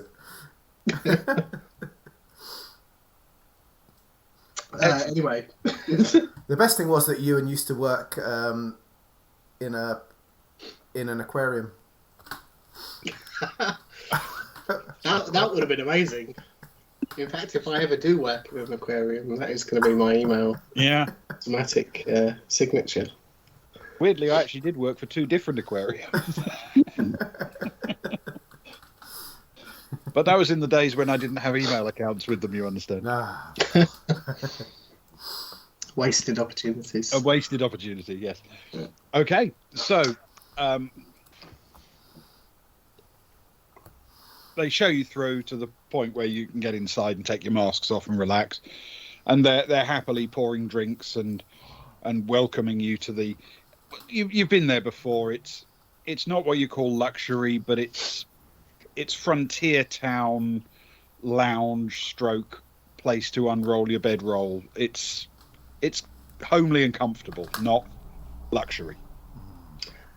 Before he takes his mask off, Stefan will say, Soraya, can you and he'll like turn around and do the old sandcrate check. The once over. Yeah, of course. She sort of runs her arm, hands up one arm, hands up the other. He'll tuck his tummy in at that point. Runs her hands over the tummy. Looks down at his leg and freezes. Stefan, back away slowly. What, from my suit? From everyone else. There's no need other people getting hurt. He'll freeze for a moment and walk backwards towards the airlock door. As he walks backwards, Sarai would like to try to trip him over, please. As if he doesn't know by this point that she's fucking with him. Can you make an athletics dexterity check, please? Oh, no. She's more likely to fall on the ground. With dex. Okay. It's a flat 7. And Stefan, can you make an athletics dexterity? He's the most dexterous of us all. Or if you prefer, you can make a recon with intellect, or a streetwise with intellect. I'm going to go with athletics dexterity. With dexterity? With dexterity, yeah. With dexterity. It's not bad. That's a 9 plus 4 is a 13. A 13. You can style this out any way you like. You absolutely see this pathetic attempt coming. Oh, wonderful. He'll start walking backwards, and without even looking over his shoulder, he'll get to the point where he's at Soraya's leg, and he'll faux trip over it, but not to an excessive amount. He'll catch it and sort of catch himself before he falls back. And just turn around and go, you nearly had me that time. Can Sarai just try and punch him, try and give him a friendly clonky dead arm, please? As he's he's giving it the whole, and she's feeling a bit stupid. That's a melee attack, so you can use dex or strength. Why if I don't injure you? It'll be a dex, please, for that. And that will be your unarmed combat skill. Okay, -1. 5 in total. 6 minus 1 is 5. It's a swing and a miss. Oh, what are you doing? I was being generous as well. That really hurt. Yes, he had a roll that would have allowed him to literally backflip over your attempt to trip him. Stefan's sneaky masterclass. Stefan, it's just nice to be back in a place where I feel we can just be ourselves. After all that stuffiness earlier. It is much more comfortable here, he'll say, as he edges over towards. There was a kitchenette, wasn't there, in this in this room? He'll edge over towards the kitchenette, and what's on the work surface, Ben? The work surface is what you might call cluttered with plates and dishes and things of that nature. There's nothing other than that resting on the surface, but there are cupboards and drawers. Is there a spoon? Is there cutlery lying around? In one of the drawers, yeah. He'll, as he's having this conversation with Soraya, he'll try and slide open the drawer and take a spoon without her noticing, certainly. There is more, but I guess I'll wait and see if that happens, unless you want me to. No, if you're going to try to do that, you'll have to do a stealth check with Dex, please.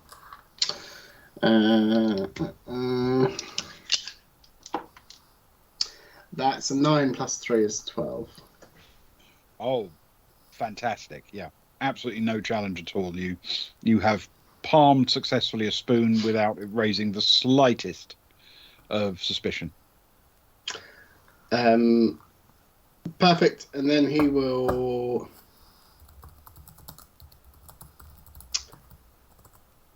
I guess this is a question for Soraya. Is there anything on her? Has she got any like pockets or anything on her arms, or in a general buddy tap kind of place? Oh, she has many pockets. She's got more pockets than you've had hot dinners. Which for Stefan is not as much as Agnar, but probably a reasonable amount. We can see that with Agnar as we look over at Agnar not sucking his stomach in. Slightly reminiscent of Florence Pugh's character in Black Widow. Yeah, many pockets. Many pockets. The floof doesn't help his tummy, but yeah, definitely. He'll pat her on the side of the arm and just say, "Oh yeah, but you're right. It is. It's good to be back in a more comfortable environment." And he'll try and just slip the spoon into some form of pocket or strap on a arm somewhere. Right, this one's going to be opposed, so you need to make a stealth check with Dex. And Luke, for you, can I have, please, I'm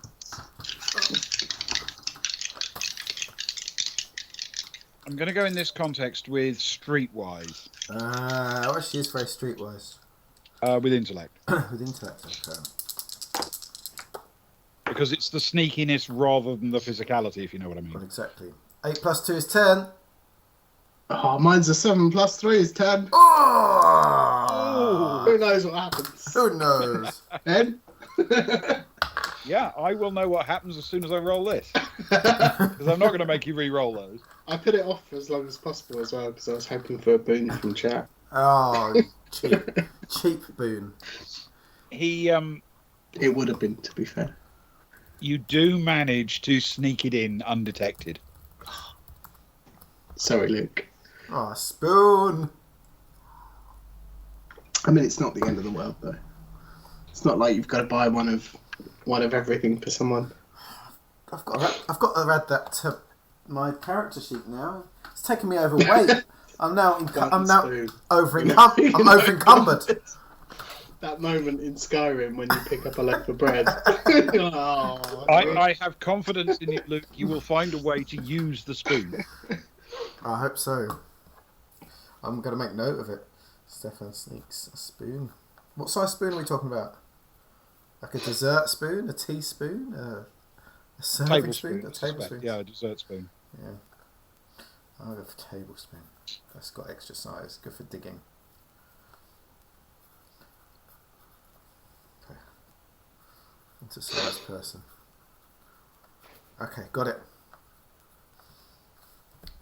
She doesn't notice a thing though, I guess. She's just frowning at him. Why are you smiling, Stefan? Oh, as you say, I'm just happy to be back in a more comfortable environment. This management gig is good, but from time to time I feel a little bit out of my depth, Sometimes I just want to be back living like common people, doing whatever common people do. You want to walk like common people. Exactly. I know what you mean. It's just nice to be back in our roots, Yeah. Anyway, I assume there's not actually anything on me. Nah, you're all right. You're all right. Thanks. No crates anyway. There's a spider on your shoulder, but you don't mind spiders, so I can live with that. Okay, so you are settling in, grabbing a drink, grabbing a biscuit. Having a convivial time. Everyone seems quite happy to see you. So loud chewing that there for me. Yeah, sorry, I didn't mean to do that. It was meant to be an under the radar flash of the bottle. How is it? Is it a nice bubbly, fizzy red? It is. It's very nice. It's very nice. Thank you.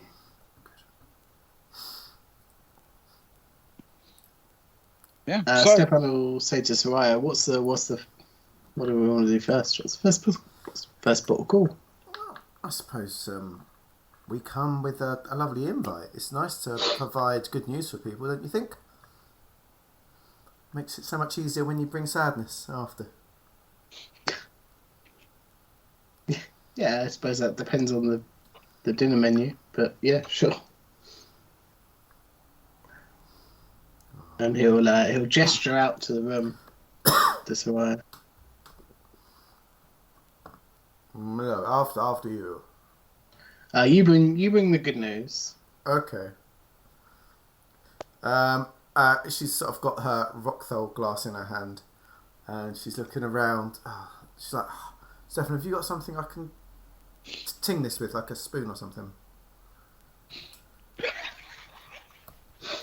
You know what? I haven't got anything, but he'll go to reach behind her ear. He'll show his hands, and he'll go to reach behind her ear, and on the way up, he'll try and whip the spoon back out of the pocket and pull it from behind her ear. You know what I need you to do? Stealth with Dex, please. Okay.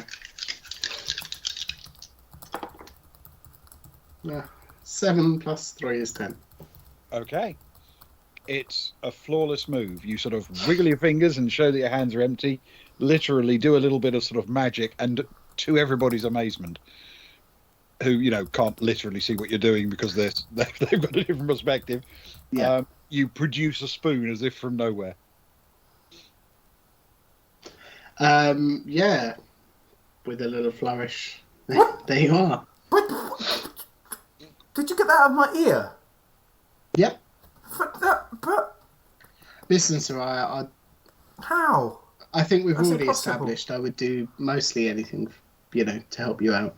And you needed a spoon, so there you are. Thank you. You're just I won't ask any more questions. I just appreciate it. Yeah. And she steps forward and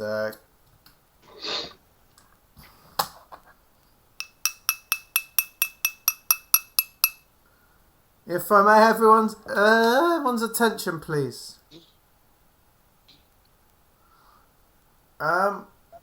It's a pleasure to be back here. Thank you to our fine hosts, Rocco and Penne. Is it Penne or Penna? Is it like Penne like Penna. pasta or It's Pen like henna the like magician? henna, but with a P. To Rocco and Penna. First of all, toast to Rocco and Penna. Thank you for having us.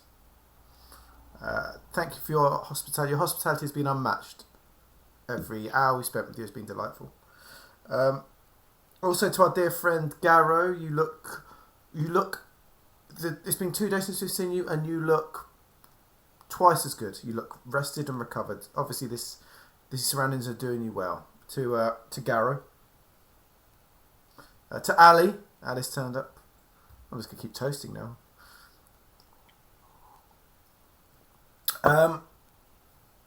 We on our way we stopped by Pan System Power, not Pan System Pineapple, as someone suggested it might be earlier.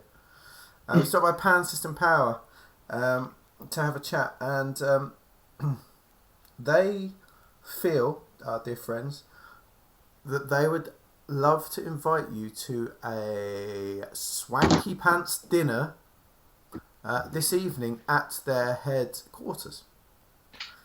As a way of thanks again for Gareth, you being so understanding with the way of things going on, and for the two of you for looking after Gareth, for looking after the stuff downstairs, and just generally being good eggs. You don't have to wear fancy pants though, Stefan, or just quickly. I've heard Stefan's not even wearing pants to it. Just regular pants. Just regular pants.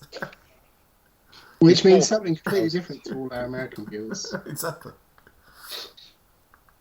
Just a lack of support for us, really. Bit airy.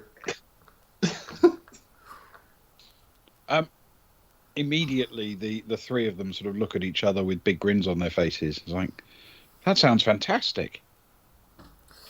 And Garrow nods and pats his sort of fairly substantial pack, and says, "This is great. I can take this back to them."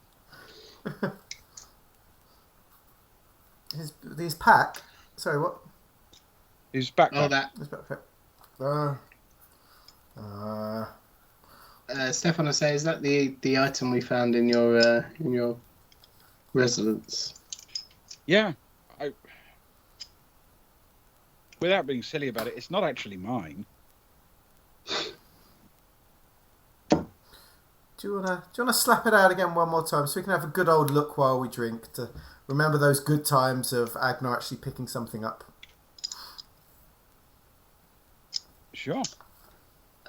Stefan will also say that's a really good idea. And if anyone's got any dietary requirements for the meal, just let Agnar know here, and he'll communicate them to PSP.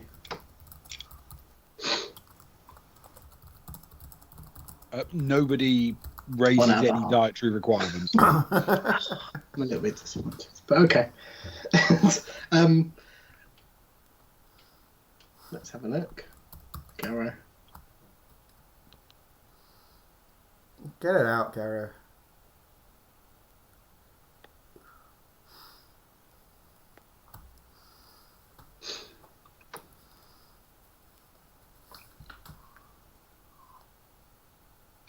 Oh, he's moving.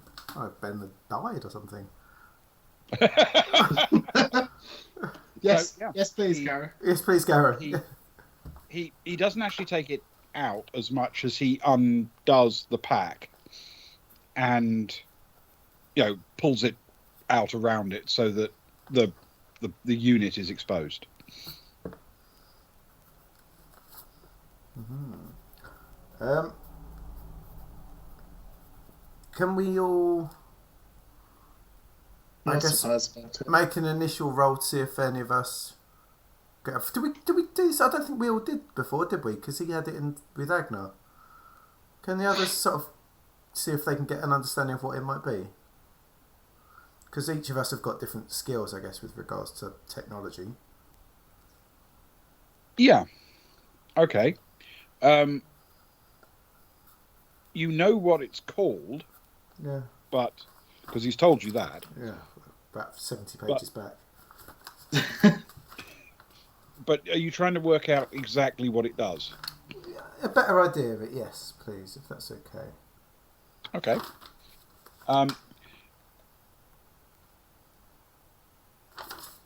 If you have engineering propulsion skills with any of the characters, you can roll for those. I don't even know why I'm looking, but I just wanted to make sure. Oh, it's a fuel density fluctuation modulator. Yes, it is. Yeah. So are you after more detail than that, or do you just need to know that's what it is? No, a bit more detail, please, I guess. Okay. Then you're going to need to make a roll on either your engineering or if you've got any academic skills that will help. Otherwise, it's going to be -3 on whatever. You're going to be poking at it, seeing if you can work it out. But is it truly propulsion? Does it have more meaning to life, Ben? Does it think therefore it is, or is it purposefully just for one meaning in its life?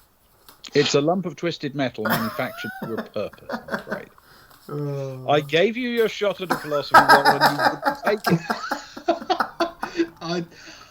Part of me really wants to lean into what Luke's trying here, but then I also agree with Ben. He did give you fair opportunity. Don't give me that option along with visual media. It's only going one way. So was it engineering?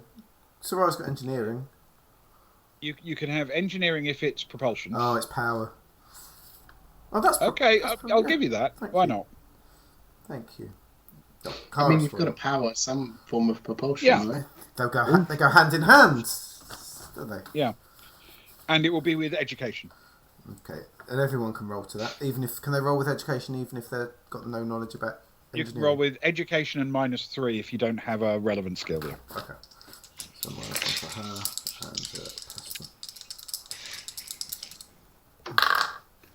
and Cara has absolutely no idea what's going on because that's a 3 for her. Okay. It's well outside her wheelhouse. It seems to run on some kind of electricity. That's one step up from magic, I guess. Is it though? I mean, that's a question for philosophy. Electric is kind of magic, to be fair. Our physics teacher used to just talk about little Santa Clauses running around the system with their little hats, and that was electric. So, you know, I didn't go to a special school. Electric, surely. I don't know what to say to that. That's fun. That's why I dropped physics as soon as I could. Well, because it turns out your physics teacher was an idiot. Santa Claus. It made no sense. Santa Claus is running around a thing. It's very degrading for anyone that does anything with machines. Did he take an elective in psychology? Philosophy. She was lovely. It's just very confusing. 9 for Soraya. 7 + 2. Okay. We've upset Spares. He's very grumpy about bad physics explanations, and I don't blame you, to be honest. A whole generation of kids thinking that electric's just little Santa Clauses running around. I mean, to be fair, it could be little anything running around. It could be little. Insert word here running around. It warrants the same explanation as little Santa Clauses, I suppose. I think she thought she was trying to be helpful. But... Imagine little spaces in the positive and negative charges running around a circuit. Or Santa. Oh, I've really upset Sparrow. My teacher's really upset Sparrow. It's okay. I haven't spoken to her in years, mate. It's all right. I don't blame you. She's clearly a lunatic and dangerous.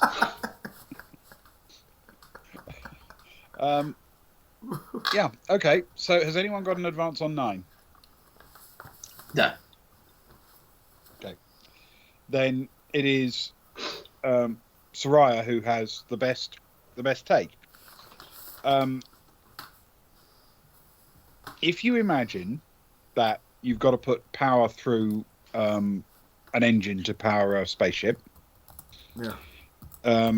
there is a fuel tank attached to the engine, and one of the problems you have is that you can't just take the fuel and burn it, because the ship is capable of traveling extremely quickly, and you need to be able to put a hell of a lot more energy through than it is possible to deliver down a pipe and make it practicable.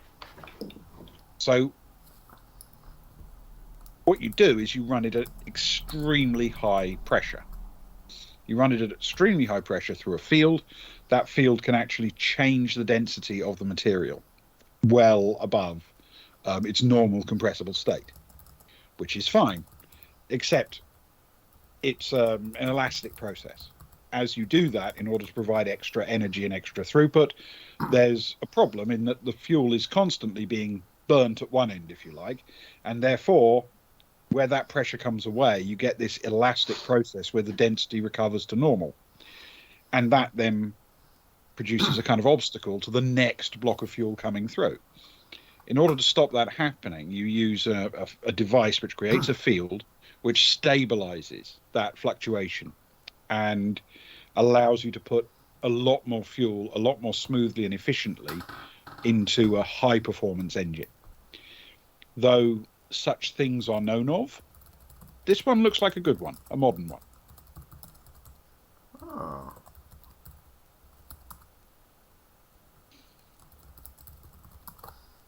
That Sarai says that to everyone.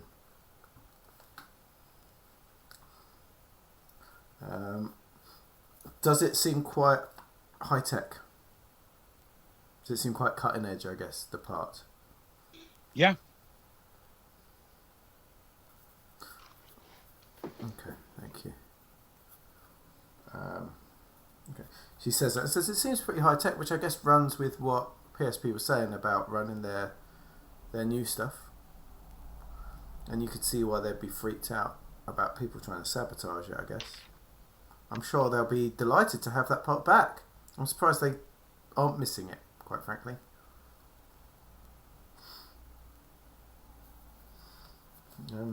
I can imagine so. I mean, they cleared up a lot of their junk, you understand, but don't get me wrong, this is bent. It's clearly broken, but they might want it back anyway.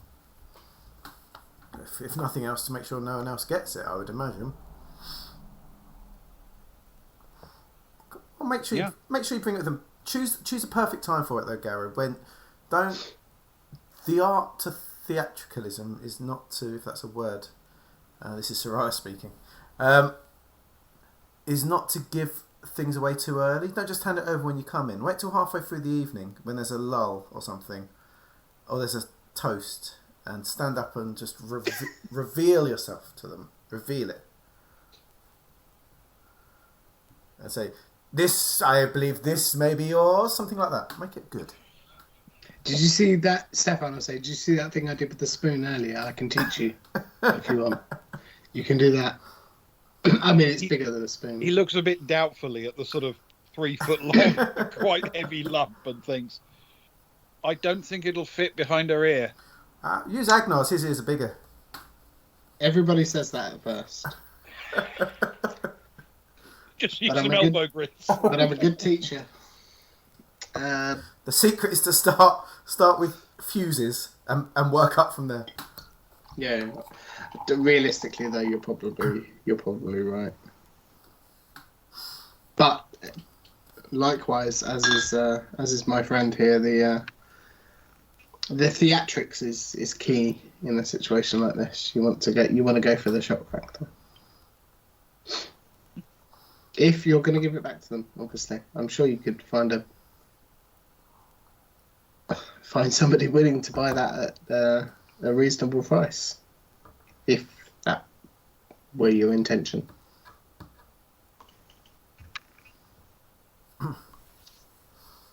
A price, you say? A reasonable one at that.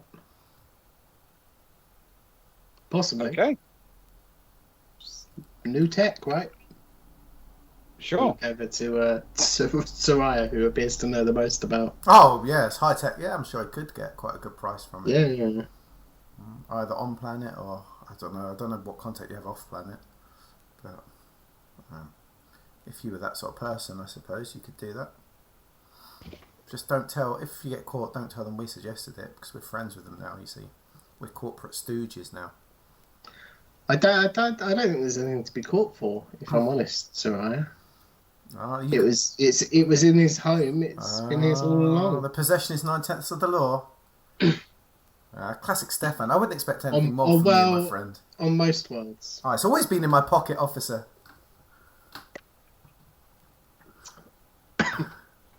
On most worlds, at least. Sometimes they'll get you.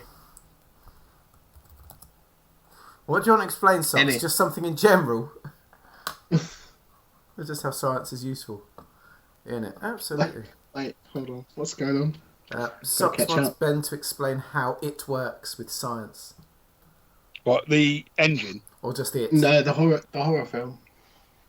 Just it. Just how it works. Oh, the engine. The engine. The engine. The engine. Okay. I've got to do this in a minute, right? Yeah, thank goodness. What? I struggled the last time, to be honest. Give me a second. There's a lot to pack into a minute, so we'll try this.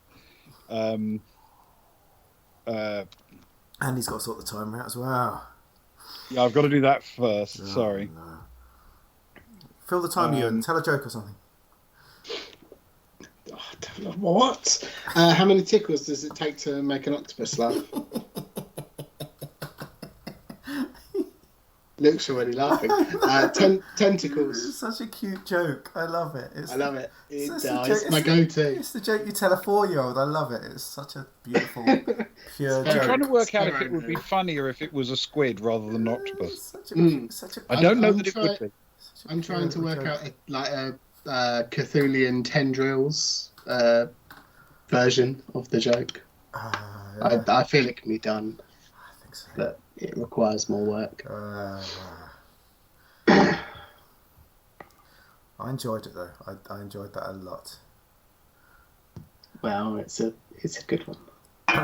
Oh my goodness! Is that a gong? That was the gong. The gong. Stop then. Go. Get going. That's true. Well, octopuses have legs, not tentacles. Of course, everyone knows that. Yeah. 4-year-olds don't. Oh, Ben's got a heading everywhere. He's building up his part.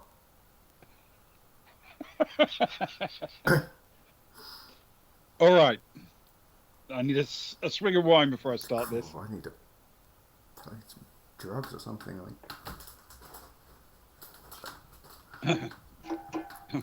That was less So the way, the problem with making things go really quickly is something called inertia. And inertia is caused because matter has to pass through a thing called the Dirac sea, which is a field that exists everywhere in the universe and is made up of positrons. And Dirac identified this as an issue, and a guy called Scharnhorst came up with this idea where he pointed out that positrons are not all of the same size.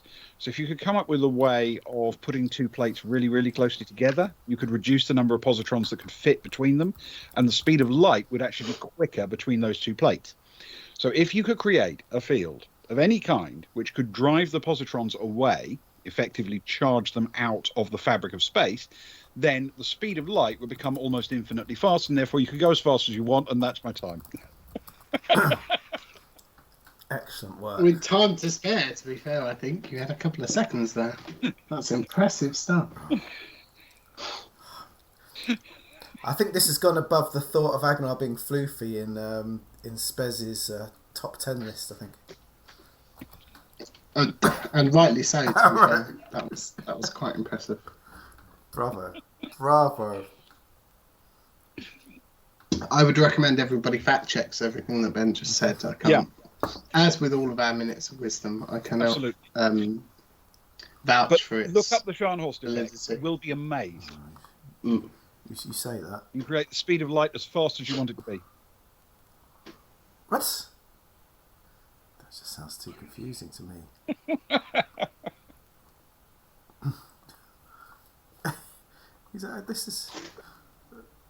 This is why I get upset when I roleplay sci-fi games and then Ben asks me a question about anything.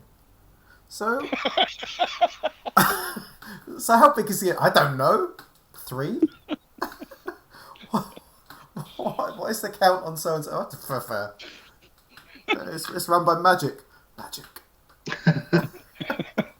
There are many gerbils with many wheels. So you know Santa Claus, right? Just think of it, but there's millions of him, really tiny, and they run around the ship. Excellent. Well done, Ben. Man, that's why he's the smartest man in the room. Well, it is something I had to look up when I was writing science fiction stuff. You believe it or not, even when you're writing fiction, you do a bit of research. That's true. That's true. Oh man, never found you more attractive. Okay, moving on. Okay, so everyone is happy about the evening, and it's not that far away. You understand now. You had an afternoon chat, then an hour's trip, and you got an hour back, so you don't have that much time. Oh, in which case, Cara and Agnar discussed this on the way over, didn't we? So this thing that we were going to do, I think it was done through the power of Microsoft Messenger. Yeah, I think Agnar probably said talk to Stefan. Yes, well, that makes sense. If I'm honest. Cara will say, our dear friends, I wonder if you would humour us, I guess, in a bet we've had going for the last couple of days. Sure.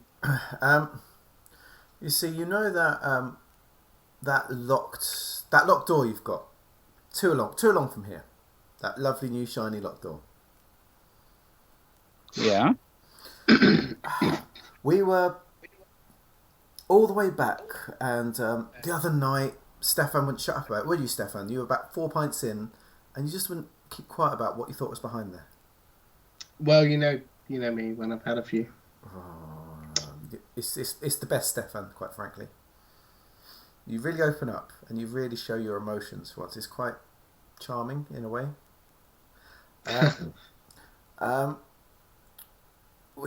I guess between us we had like 4 different ideas. Oh, Zoe as well took part. But 5 different theories about what might be behind there, and we were wondering if you could, as sort of a parting gift for everything we've done for you, if you could just sort of open it up and put our minds at rest and see who wins the bet, I guess. And if none of us are right, maybe we could, give you some. You could be in. We were going to chuck some credits at each other anyway. Maybe we could chuck you some credits if none of us are right. All right. Can you roll a persuade, please, with intellect? I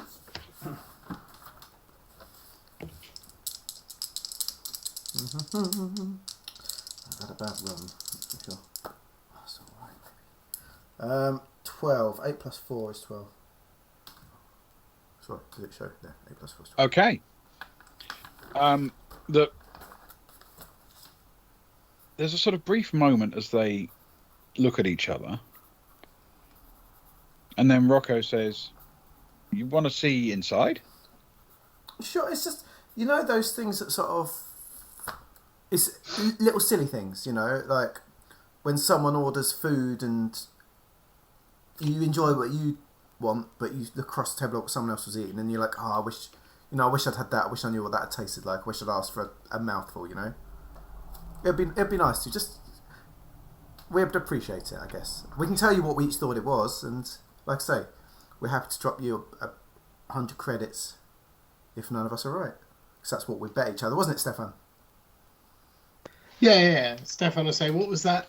Do you remember that last? Was it the last bet? I can't even remember now. Where you were dressed up as a fish, geeker fish mascot on board the ship." Oh yeah, Sarai. Yeah, there was some kind of betting going on there. So, yeah, Sarai turns on Stefan and says, "You bet against me, you." It's the silly stuff that keeps us going. Follow me. I'll show you. Oh, fantastic! And you head off round the, back out through the airlock, and across the front of the 3 buildings to the one on the far left. And sure enough, without any hesitation... Don't open it. We want to say what we think it is. We want to give you money if we're wrong. No. Okay. We don't just do out of any money. Stefan, what was it that you said it was again? In there, Yeah. I think it's old or no longer used mining equipment. Oh yeah, you went boring, didn't you? Even after all those drinks. Well, me, Even when I have a few, I'm pretty straight up. Sarai, how about you? Sarai thinks. She says, "Oh yes, it was like an illicit, like Rockthol distillery. I think that's where you brew all your stuff. It's going to stink of booze in there. It's going to be magical." Okay. How about you, Zoe? What was it that you said it was again? Well, if I recall, Zoe says,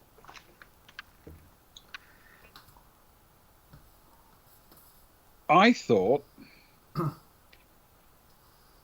it was a giant single gem-like crystal that they found in their mining and thought was too valuable to put on the market just yet. Oh, the most precious thing. That's what you call... Yes. The most precious thing. Stefan gives a nudge and said, "Why did we make a bet with the Zidane?" Yeah, of course. Yeah, of course she's right. There's no way she's going to be wrong.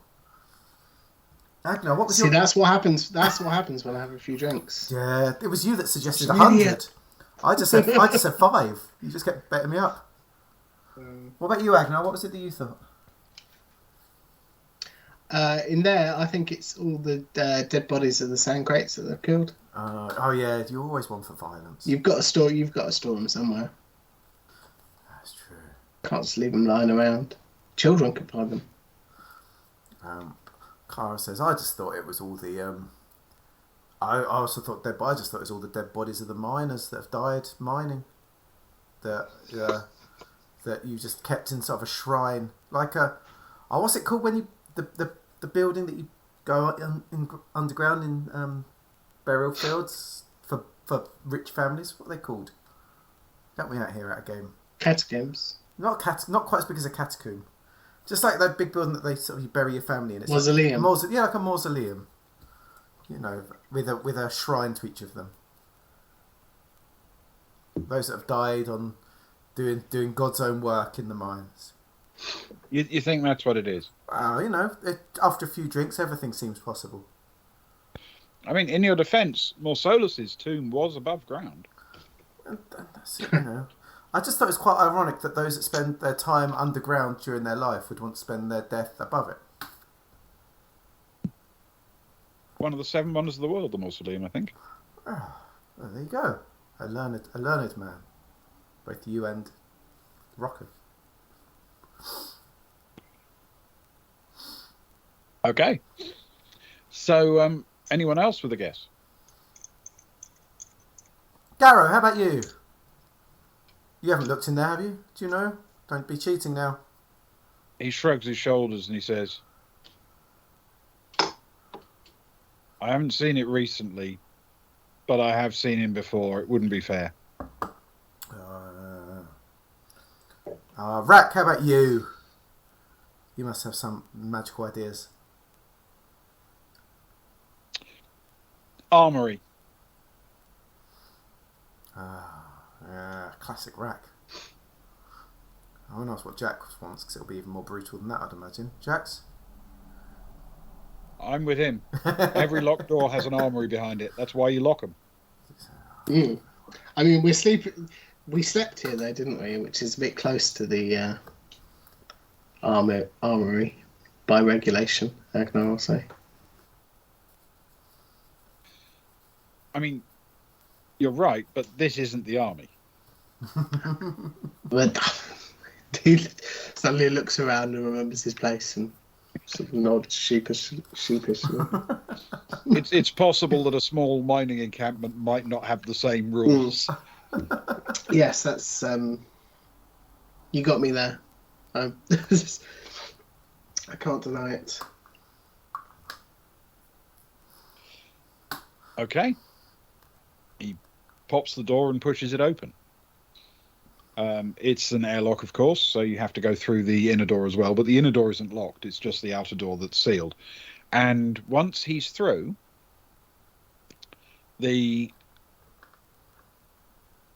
space is like a workshop space with a lot of power conduits and cables hanging down from the ceiling for connecting machinery and equipment. But beyond the power grid and support structures, there's nothing in it. There you go, Stefan says. Mining equipment. Power-related mining equipment. Everybody hand over your credits. Oh, I don't know. Just as I said, it's all related to mining. Feels like a stretch, Stefan. I don't see any mining equipment in here. Do you? There's as many dead bodies in here as there is mining equipment. There's a cable there that is used to run power for mining purposes. Show me how you would mine with that cable, Stefan. Go on. Well, yeah, sure. I could show you, but obviously it's attached at both ends because it's currently doing its mining job. Just hand over the 100 credits. It was you that suggested 100. Go on. Come on. There you go. I suppose. Wait, who's getting them while I'm handing them over? Give it to Rocco. None of us got it right. He will happily collect the 100 credits. While that's happening, can Soraya do a look around, please? Just a quick look, just to check it is indeed that's what it is. Certainly can. Can you do a... I'm tempted to say...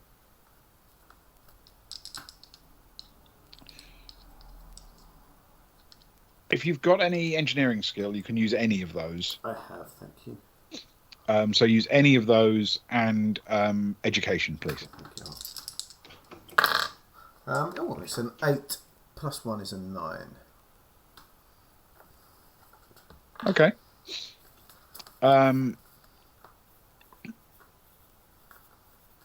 There is something you notice, which is that you might have seen power conduits and cables like this from time to time.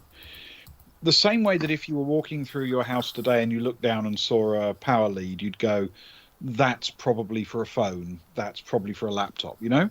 Yeah. It's not just the terminators, it's the sheer scale of them, the length of them, things like that. You know, people provide different styles of cabling for different kinds of things. If you were guessing and nobody had told you what it was for, you would guess that these were to power robots. Oh, nice. I say, ma'am. I shall turn to Stefan and loudly say, you know, my second guess was robots, you know. Especially after we saw those ones down below. Wait, what? These are to do with the robots? Robots which are mining equipment. Is that what you're telling me? But remember, PSP said they weren't mining robots. So don't try and twist that. You've already given your 100 No, well, they're in a mining environment. We're in a mining environment. We're in a mining environment. Are we mining equipment? No, we're people. Wow. We're not inanimate objects, are we? Come on. Sometimes I wonder. Philosophize with me. Cara? Don't call in the expert. Everyone. Tim. Every person has a right to live, and robots have rights too. So I was stretching, desperately trying to think of something. I still think you're wrong, Stefan. She turns to Rocco and says, "We saw the robots downstairs when we were fleeing for our lives from the crates and that. Is this where you've been looking after them for a PSP?" We used to keep them here. And can you roll a deception check for me, please? That's 8 and whatever my deception is. With intellect. Oh, thank goodness for that. Thank you. 8 minus 1 plus 1. 8. Okay. We used to keep them here. And then we had a break-in. And you know we're not wild about having them on site. So we We took them down into the mine and stored them down there instead. Was it Lara's band that you think attempted to break him? Or someone else? Based on what we saw, shadows on the cameras and, the timing, no, it wasn't them. They'd have blown the doors off. They'd have stolen the robots. They'd have probably killed us in our sleep. They weren't very nice people. No. Who would you say this was then? Like more technical thing? More undercover, sneaky? I mean, it's perhaps a bit uncharitable, but if it hadn't been for the timing with Garrow in the Priory, I'd have guessed him. He's an engineer. He's skillful enough to bypass the old door. He might have been suspicious about what we were keeping here or something like that, Locked doors are the most suspicious thing. Yeah. Could it have been the other miners that aren't getting as much work now because of the robots?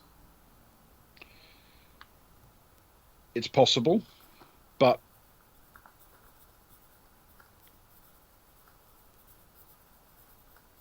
if it had been, the robots were here when that door was opened. So they would have told. I think they'd have raised it. They'd have brought it to our attention. They'd have blamed us for employing robot labour, wouldn't they? Yeah, that's true. So people came in, saw the robots there, but didn't take them. They, whatever it was, they either weren't surprised or didn't care.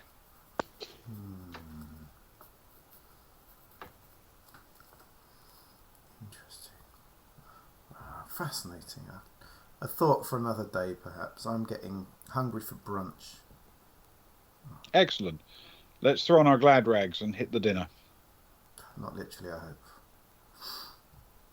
It depends. Plonk. Is Plonk going to be redeemed?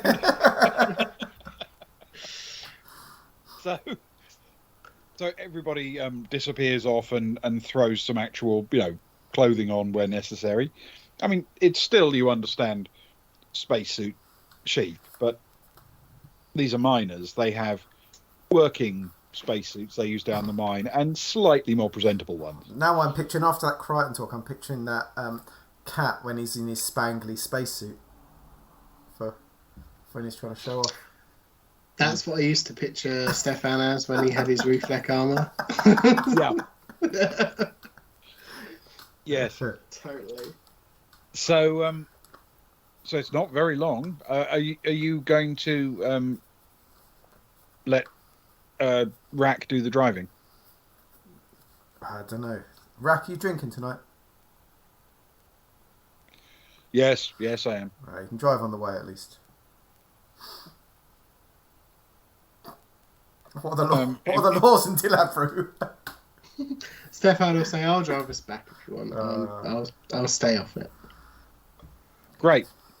And Zoe will put her hand up and immediately say, "I drink, but very little."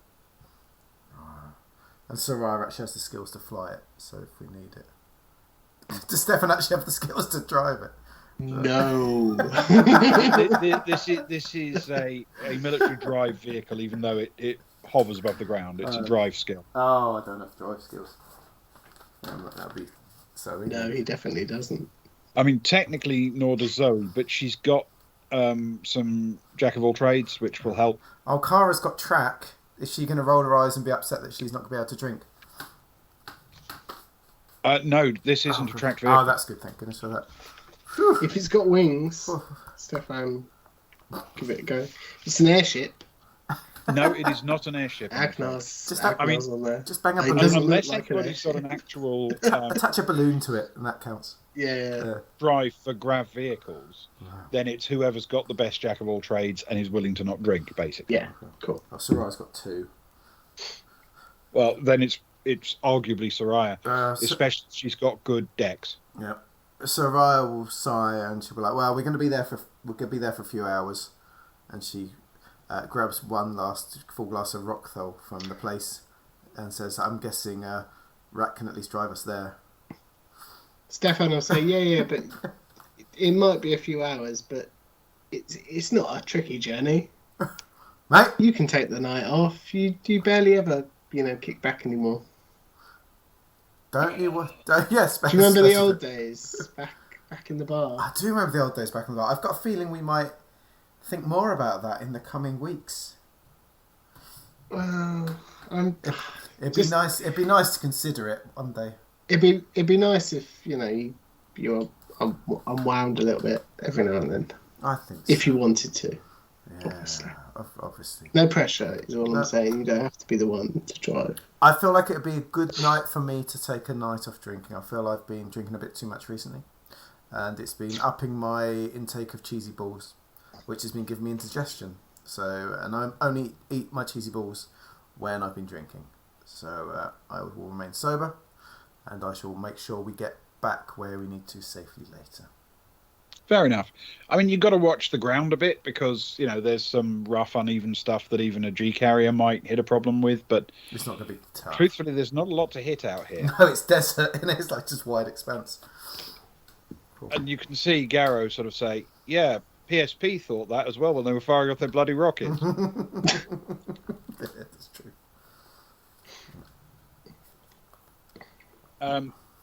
Okay, so everyone piles into the G carrier. And you set off towards Pan System Power for dinner. Arriving outside the gate and dropping down, frankly, mob-handed, with Garrow shifting his big backpack over his shoulder. It's a fairly heavy bit of kit, you understand, but man-portable. Yeah. And you make your way through to the garden. It's evening now. The garden is lit quite beautifully, quite elegantly. There are hundreds of small lights scattered around it. And because it's enclosed with essentially glass, that entire end of the building glows. It looks like it's lit up by fireflies from inside. And as you make your way through the airlock into that little garden space, there's a rather lovely laid table, which has been assembled polygonally, if you remember, from several of the tables that were there. So it's when put together, its edge shape is actually a bit uneven. It's sort of like sitting around a four-leaf clover, if you know what I mean, where the tables have been pushed together rather than sitting around a circular table. But it's a nice shape. It's a nice structure to it. And in addition to all of you guys, there are 3 representatives of Pan System Power who are actually visible. 2 of them you've already met. You've met Nerys and you've met Arden Keen. There is a 3rd person, a relatively elderly human male. He's very smartly dressed, very welcoming, but very polished, like it's a professional front for him.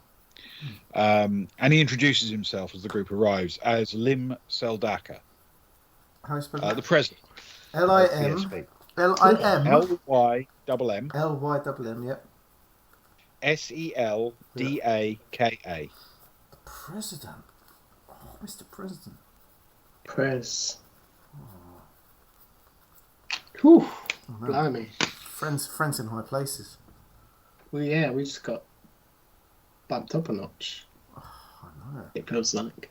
We've gone from... Nerys is the bottom feeder. It feels... Oh, and there's one more person, did you say, Ben? The 2 you already met earlier. Yeah. The bottom feeder. Nerys Keen... As it were. Nerys Keen and Seldaka. Yeah, those are the 3. Okay, thank you. Yeah, and they welcome you to the table, and immediately becomes apparent that the dinner is going to be served by robots. They have a profusion of them, and as you settle in, a couple of robots appear and start diligently, but not with a great deal of charm, pouring drinks, pulling out bread and butter for the table. You know, it's quite smart.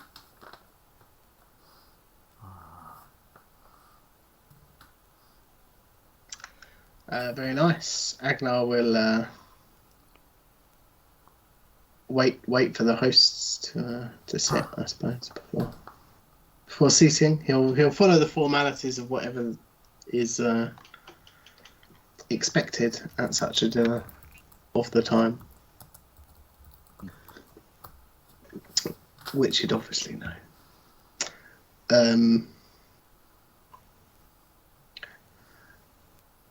And he'll look over to Sry and say, "Sry, no, don't. You're not supposed to cut the bread. You have to break bits off and butter the bits." Sarai looks particularly frowny, having had to turn down a fine glass of wine from one of the robots, and reaches for the table water instead. Pours herself a glass. They welcome you. They say how nice it is to see Garrow back on his feet and ask how he's doing. They seem very convivial when it comes to the couple from Bycrest, Rocco and Penna. They're very, very happy to have them. These guys obviously are in on the secret, so to speak, that Rocco and Penna have a special side deal with NSR. I can't believe I just said that. PSP. I was lost in the middle of the chat. Or do they? Or do they? Oh, A third player entered the game. I blame Socks for this. Find the notes. Oh no, that's ruined his whole plan. With PSP, I was judging the acronym, and of course, naturally. That was going to come out 3 years in the future. Heartbreaking. Do you remember that time? I barely forgot I remember last week, so I'll be all right. So that they're very, very pleased to have an opportunity, you know, quietly without other people being suspicious. They've got an excuse, if you like, to extend their relationship with people they already have a business relationship with. It's all going very, very nicely.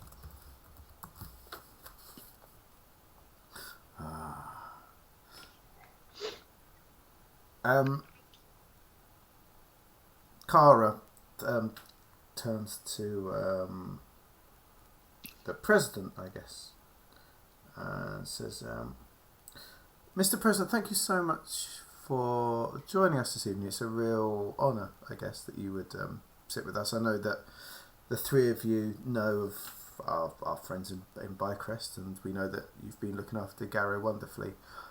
It's tradition among our crew that we toast a fallen comrade, if you don't mind. I've been doing it a lot recently, and the time comes that it passes along to someone else. Would you be willing to go against my friend Agnar in a, I guess, a game of skill and great guile to determine who will toast? Consider it an off-world curiosity." Excellent. Good plan. Let's do it. And you, of course, I assume. I'll say. Well, I could, but you know. Let's keep it civilized. You stay out of it. Okay, a heads up. Right, my friends, this is what we're going to do. I've got this, and she reaches into her pocket and says, "I've got this deck of cards, which I hope you don't mind, our friends. I took from your Pen and Rocco. I borrowed from your place. You're welcome to have them back on the way back. We've got this lovely picture of a gentleman on them. And there's a game we used to play. It was very much a drinking game at the time. It was just a very basic higher or lower. I'm sure a lot of you have heard of it before. I'll draw a card, and you just need to say whether the next card is going to be higher or lower. For this purpose, ace is as low as it gets, and king is as high as king is as high. Ace is low, kings are high. Yeah. And we play 5 rounds. And what will happen is, rather so that you can't copy each other, I'll show a card, and then I'll count down 3, 2, 1. And when I get to 0, the two of you will show in your hands whether you think it's going to be higher or lower. Does that make sense? Okay. So how do we show it? By just showing your thumb on screen, and then we'll say it afterwards, so that you can't cheat, and then we can tell it to anyone that's listening or whatever. So 3, 2, 1, 0. Then you'll show higher, lower, so you can't copy each other, and then you'll say what you did. And the person that's got the most after 5 rounds will toast to the late great Grey Hill Bests, if that's okay. All right. So for our purposes, Zoe is going to play against Agnar or Stefan. Okay, works for me. But other people may join in the game, but for our purposes, it's those two. Yeah. Anyone in chat is welcome to join in the game if they wish to see if they can compete. You've got the thumbs up and down, but it'll be one of these two taking on the toast from now on. Totally be Agnar. Alright, let's hope. For sure. Okay, are we ready? So the first card you need to beat, and you're going to go from, is a 10. I've shuffled them well. So I'm going to say 3, 2, 1, 0, not 0. I want you all to show a thumb up or thumb down. You ready? 3, 2, 1, 0. Go. They've both gone down. They've both gone down. Let's see how it goes. The card is it's a 9. You were right. It's a 9. It's close. So it's 1 point each. I'll mark it up. Oh. Agnar would be proud. Alright, 9. So here it is. Ready? Is it going to be higher or lower? 3, 2, 1, 0. They're both going higher. Let's find out what it is. It's a king. It's Kronsarama, the greatest king of them all. He truly is a king. The king of the cats. That's 2 points each. We're not going to go for a king. That's far too high. Let's reset. When it goes into the pictures or 1, 2, 3, I'll reset. Okay. That's too low. That's too high. Okay, we'll go for that. It's a 4. Let's throw away Queen Zoe, which is a great picture. It's a 4. Ready? 3, 2, 1, go. They've gone high. It is a 6. Oh, you both got it. Alright. So it's 3, 3. What I'm going to do now is, I know it's a 6, I'm going to fix the deck. And I'm going to decide what card comes next. Okay. So here we go. Wait, so you... Whoa, Luke. I've decided what card's coming next. So it's a 6. Saying all my card counting has been useless. It certainly has. You heard the riffle. Is it going to be higher or lower? 3, 2, What if you think it's 1, 6? go! It's a 6, and the next card is a 9. Oh. I outpsyched him. Well played, Ben. And there's one more, and this is it. Ready? The card is a 9, and I fixed the deck again.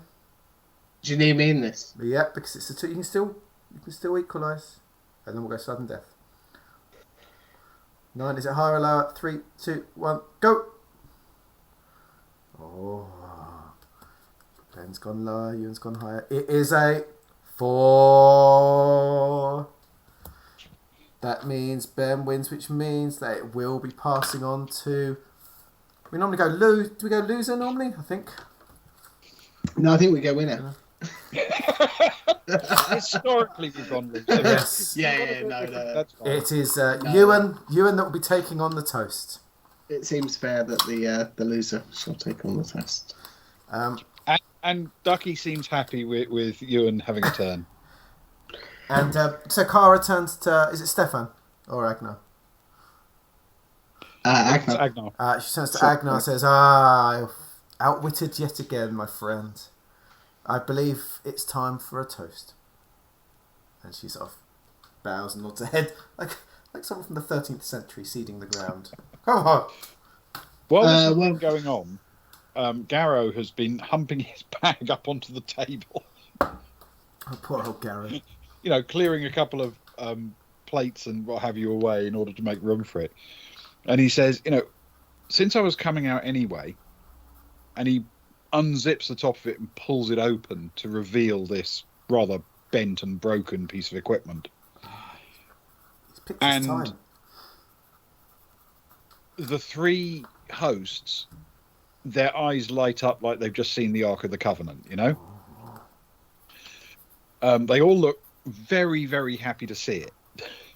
But in particular, Keen isn't just happy to see it. He's like, "Oh, that's amazing, thank you."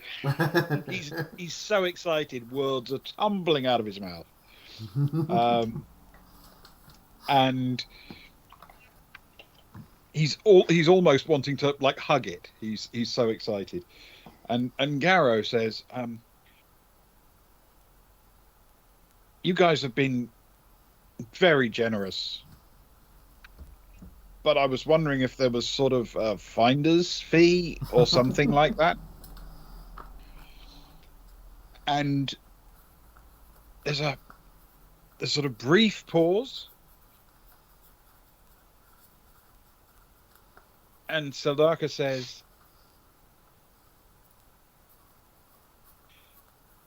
"I feel there should be. Thank you.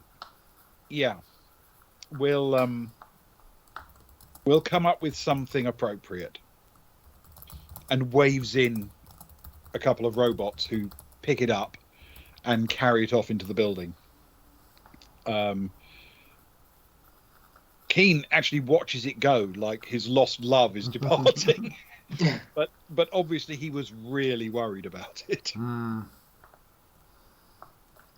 might have, so I leans over to Gareth like, "You might have saved Keen's job, mate, I tell you."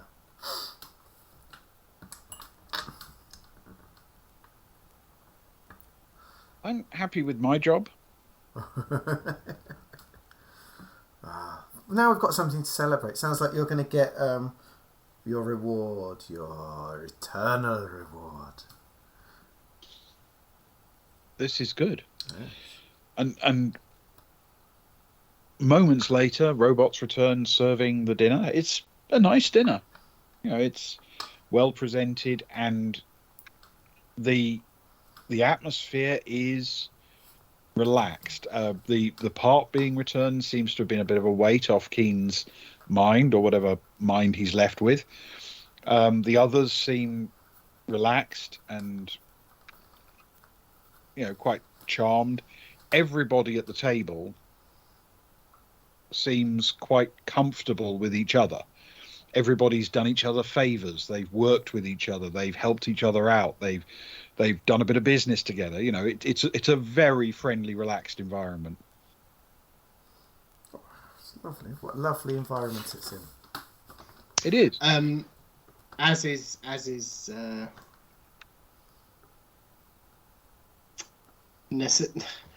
necessary by the losing of the bet, Agner will make a quick toast, and he'll, as before they start their dinner, he'll tink his. I haven't got anything. Doesn't work.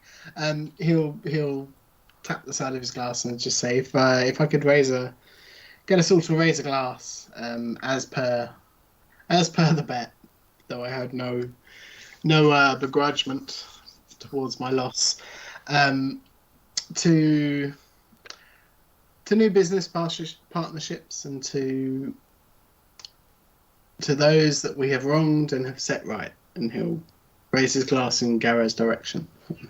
Take a sip.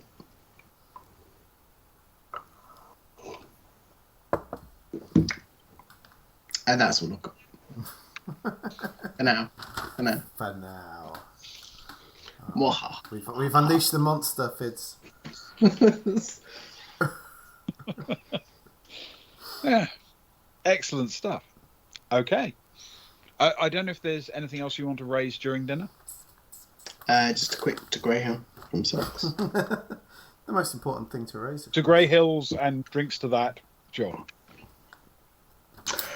Stefan will speak up at some point, unless anyone else has got anything to say. Well, he's entitled to, even if other people have other things to say. He does indeed. He'll nudge Soraya and say, "Do you think I should bring up the business plan? Is now a good time?" Seems all right. What do you want to? What you trying to? I can't remember. What was it that you wanted to? What was it you wanted to do with them again? Well, we're offering tours of the planet, and they were surely they've got bigwig clientele to entertain. We could offer them a good deal on some Moab safaris, and they could bring some more clientele our way. I like that's a good idea. I think go on. Do you think anyone else will mind? You're the boss. It doesn't matter if anyone else minds. You're right. He'll say out loud to the table. She like massages his shoulders. You stand up and you preach it. Go on. I believe in you. I believe in you. Thanks. I say, Lim. I say. I know that was really out of character. Old 18th century gentleman all of a sudden. Lim. Is it Lim? It is Lim. Lim Sadaka, yeah. Yes. We're currently in the process of setting up a business on World. I'm sure you know very well the wildlife in the surroundings, and the moamps that run wild and free throughout the deserts on Dilub Rou. We're about to open a moamp safari, if you will. I'm going to be honest. It's a bit of a show. There's a lot of threat of danger and not actually much danger, and a lot of excitement. And we've got a celebrity, haven't we, Soraya? What's the guy's name? Well, he's sitting right here with us. That guy. He'll gesture towards Rack. We've got our celebrity friend. You may have seen him on about 50 different recruitment posters. Poster boy Tilon Rack, who is partnering with us in our venture. We thought that perhaps if we could offer you a good rate, should you have any clientele to entertain, potential business partners to entertain and show a good time on World, that a little bit of excitement and threat of danger might be right up their street. Can you roll a persuade, please? You can have a boon. Oh, because I dropped Rack's name. If you'd rather use carouse, if that's better for you than persuade, that's fine too. Oh, why is Stefan doing this? And you can definitely have intellect as your bonus. No. Okay. Funnily enough, it's better than Agnar's.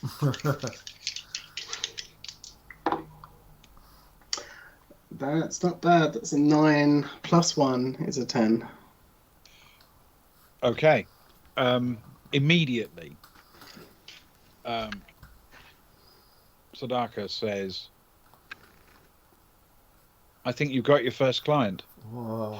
We have people out here quite often to show off our facilities, and one of the things that we talk about is the rather rough beauty of the desert.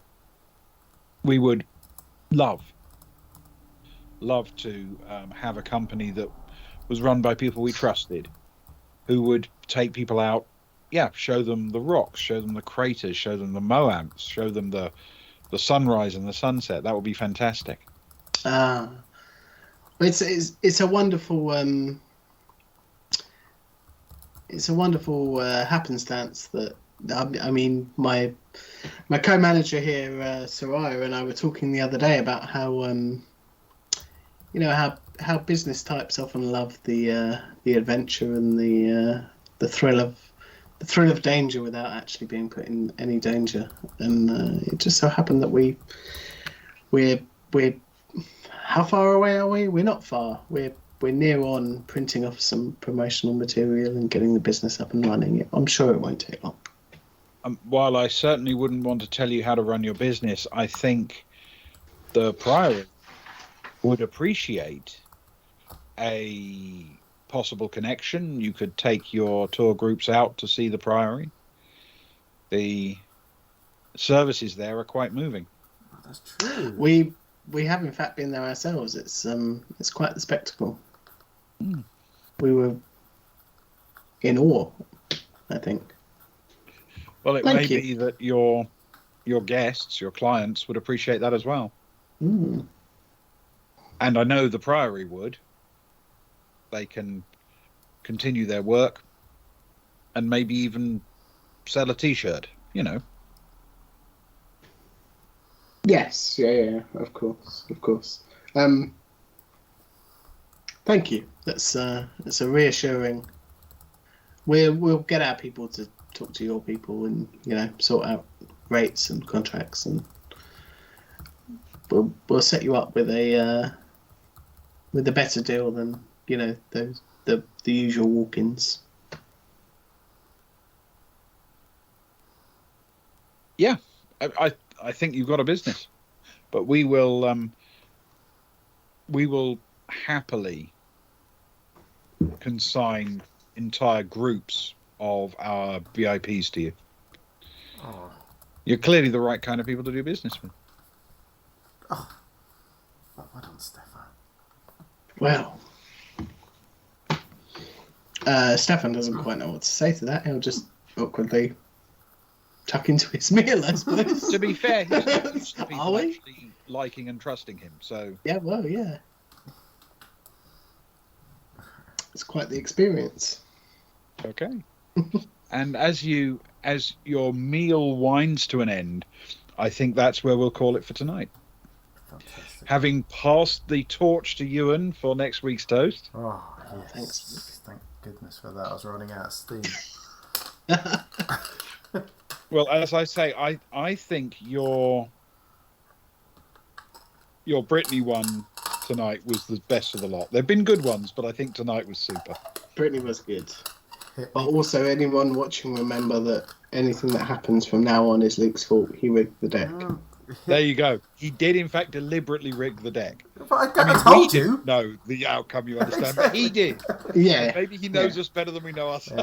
Well, exactly. The old I double would bluff. Put money on it, but I would probably lose. Well, you would if you let Luke rig the deck, yeah. Well, yeah, exactly. Thank you very much, Ben. Thank you very much, Luke. Thank you very much, Corey. Thank you very much, Kelly. Thank you very much, Sock, Sparrow, and everyone else in chat. Mr. Nuclear Winter. It's been fun. Yes. We got Rose's cat, by the way. Okay, we have a Rosie's chat. Give me a second. Oh no. Am I wrong in assuming that it was Sparrow who redeemed that? I would generally guess that's his role, yes. Oh, I'm a big fan that now she's known as Poop, even by Croy. poor old Poops. I'm not too sure about Poop's domain. That sounds terrifying. Ow. Okay. I've completely lost my mouse pointer. Bear with me a second. You know how that happens sometimes, where you completely lose track of where your mouse is? Oh, if I don't use mine for a bit, it stops and I have to click it to get it moving again, and then I panic that it stopped over a terrible. button I don't want to use it for. Okay. Meanwhile, on the Baltic Star, the startup sequence was continuing steadily. One by one, the internal cameras and sensors were brought online. In every case, the computer checked the images were visible in infrared, then turned on the compartment's lighting, and verified that the cameras were working correctly in visible light as well. One of the cabins had a problem. the camera was working, but the main lighting didn't come on as ordered. Emergency lighting revealed the camera could cope with the visible spectrum, so the problem was with the main light. Instantly, the computer added a note to the engineering log for someone to resolve when an engineer was available, and moved on in turn to each apartment. From where Kronsorama sat, at a small table in the corner of a cheap bar, he could just make out the cabin lights turning on and off as the outer cabins were tested. This was not his focus, though. He had placed Rose's cat, Caboodle, on the table and was letting her play with one of his hands as he carefully opened his holdall with the other. A shadow fell across him, and he looked up to see the Aslan from the concourse, a female with almost white fur, wearing a grey jumpsuit with white stripes across it. "This is a cat," she said confidently. "Yes," said Sarama. "Oh, and thank you. I've never seen one up close. May I?" Sarama nodded and took his hand away. The Aslan reached out gently and grinned as the kitten rolled onto her back to enjoy some petting. "You're very soft," said the slim but remarkably toned Aslan. Sarama mentally rolled the dice and guessed she was referring to the kitten rather than him. "Her name's Caboodle. I'm Sarama." "To Calaf," the Aslan said, and as she did, another figure loomed alongside her.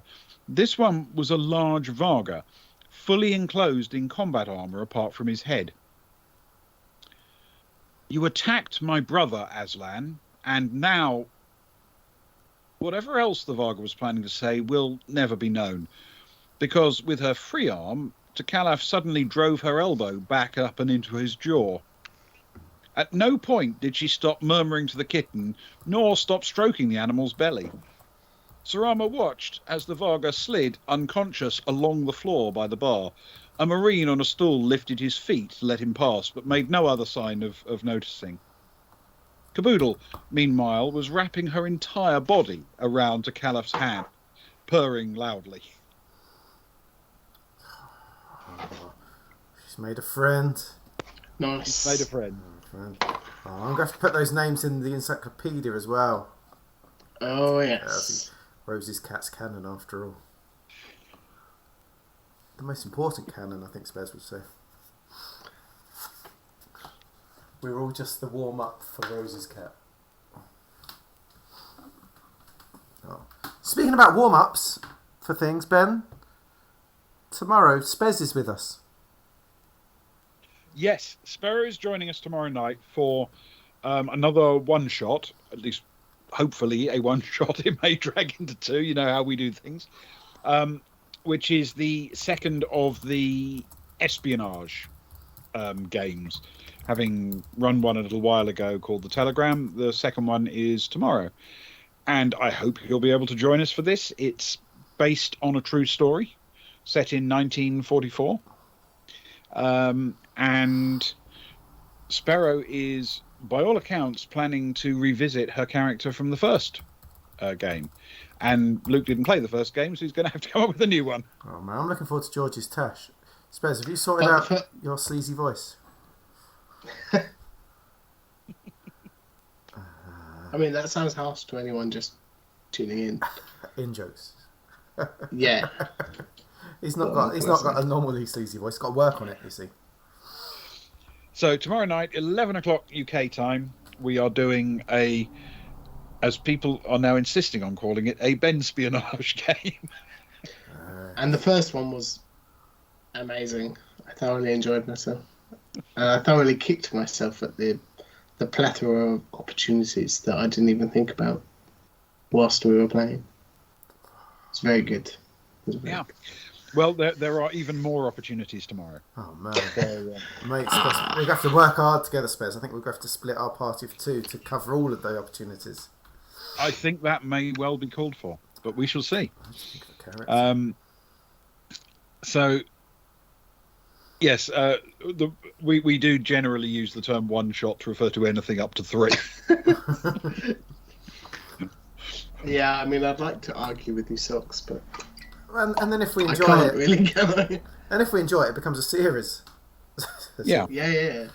It's a long-running thing. We're sympathetic with Douglas Adams' increasingly inaccurately named Hitchhiker trilogy.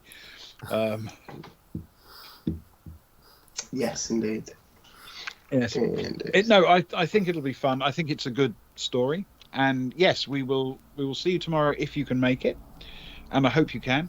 And then, so that's 11 o'clock UK time. And then a bit later in the evening on Sunday night, Luke is hitting us with some more Heavy Rain. Yes, the spooky Sunday.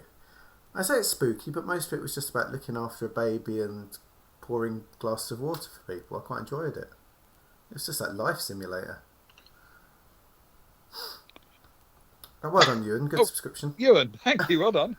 Oh, well, my pleasure.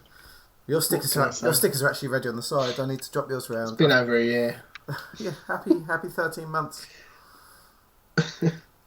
Ali asked me today for a special sticker to commemorate 12 months, so now I need to work out a special sticker for everyone that gets to 12 months.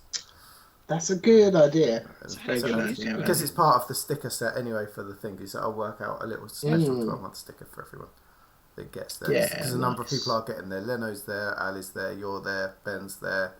I think Sparesy's only like a month away. Socks is only a couple of months away, so work something. Yeah. No, that sounds like fun. I think that's not a bad idea to have a little commemorative one. No, it's good stuff. Stick it in your book or something.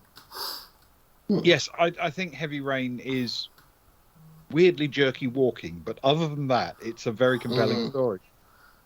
After playing Detroit, where they'd sorted out the walking, it is like turning an oil tanker. But apart from that, it's cool. And the touch things are harder. Pressing the button things quicker than Detroit as well, so it's much more stressful. So far, however, it does have fewer murder camps, so that's in its favour. Yes, definitely much nicer in that regard. Cool. Right, so we're halfway through our Baltic Style weekend, and so it's better finish with a raid. That sounds like a lovely idea. Do we know anyone who's halfway there? Oh, we definitely live in our prayer. Yes, Ben, Ewan tipped me off. That our beloved Diesel Shot is streaming. He's playing Morrowind, which my Steam tells me quite often that Leno is playing, because for some reason it always pops up in the corner when Leno's playing a game. So it's like, Leno's playing Morrowind. Okay. So so he's playing Morrowind, and we'll ping over there now. So please, that. It's an absolute. He's not here. Joy. Well, thank you very much, everybody, for joining us and making chat so much fun as we played through. I hope you had a good time, and with luck, you can join us tomorrow. Hope to see you. Absolutely. Thank you, guys. It's been fun. Thanks. Hang around if you can for at least a few minutes so we can pop over and give them a big hello. It's always lovely to do a massive, great big love raid. So there's quite a lot of us here, so let's all go over, yeah? And then say hello to him. Shower him with far too much love for one man to take. We're on the way. Good stuff, guys. Good stuff. This is good. We're off. Let's go.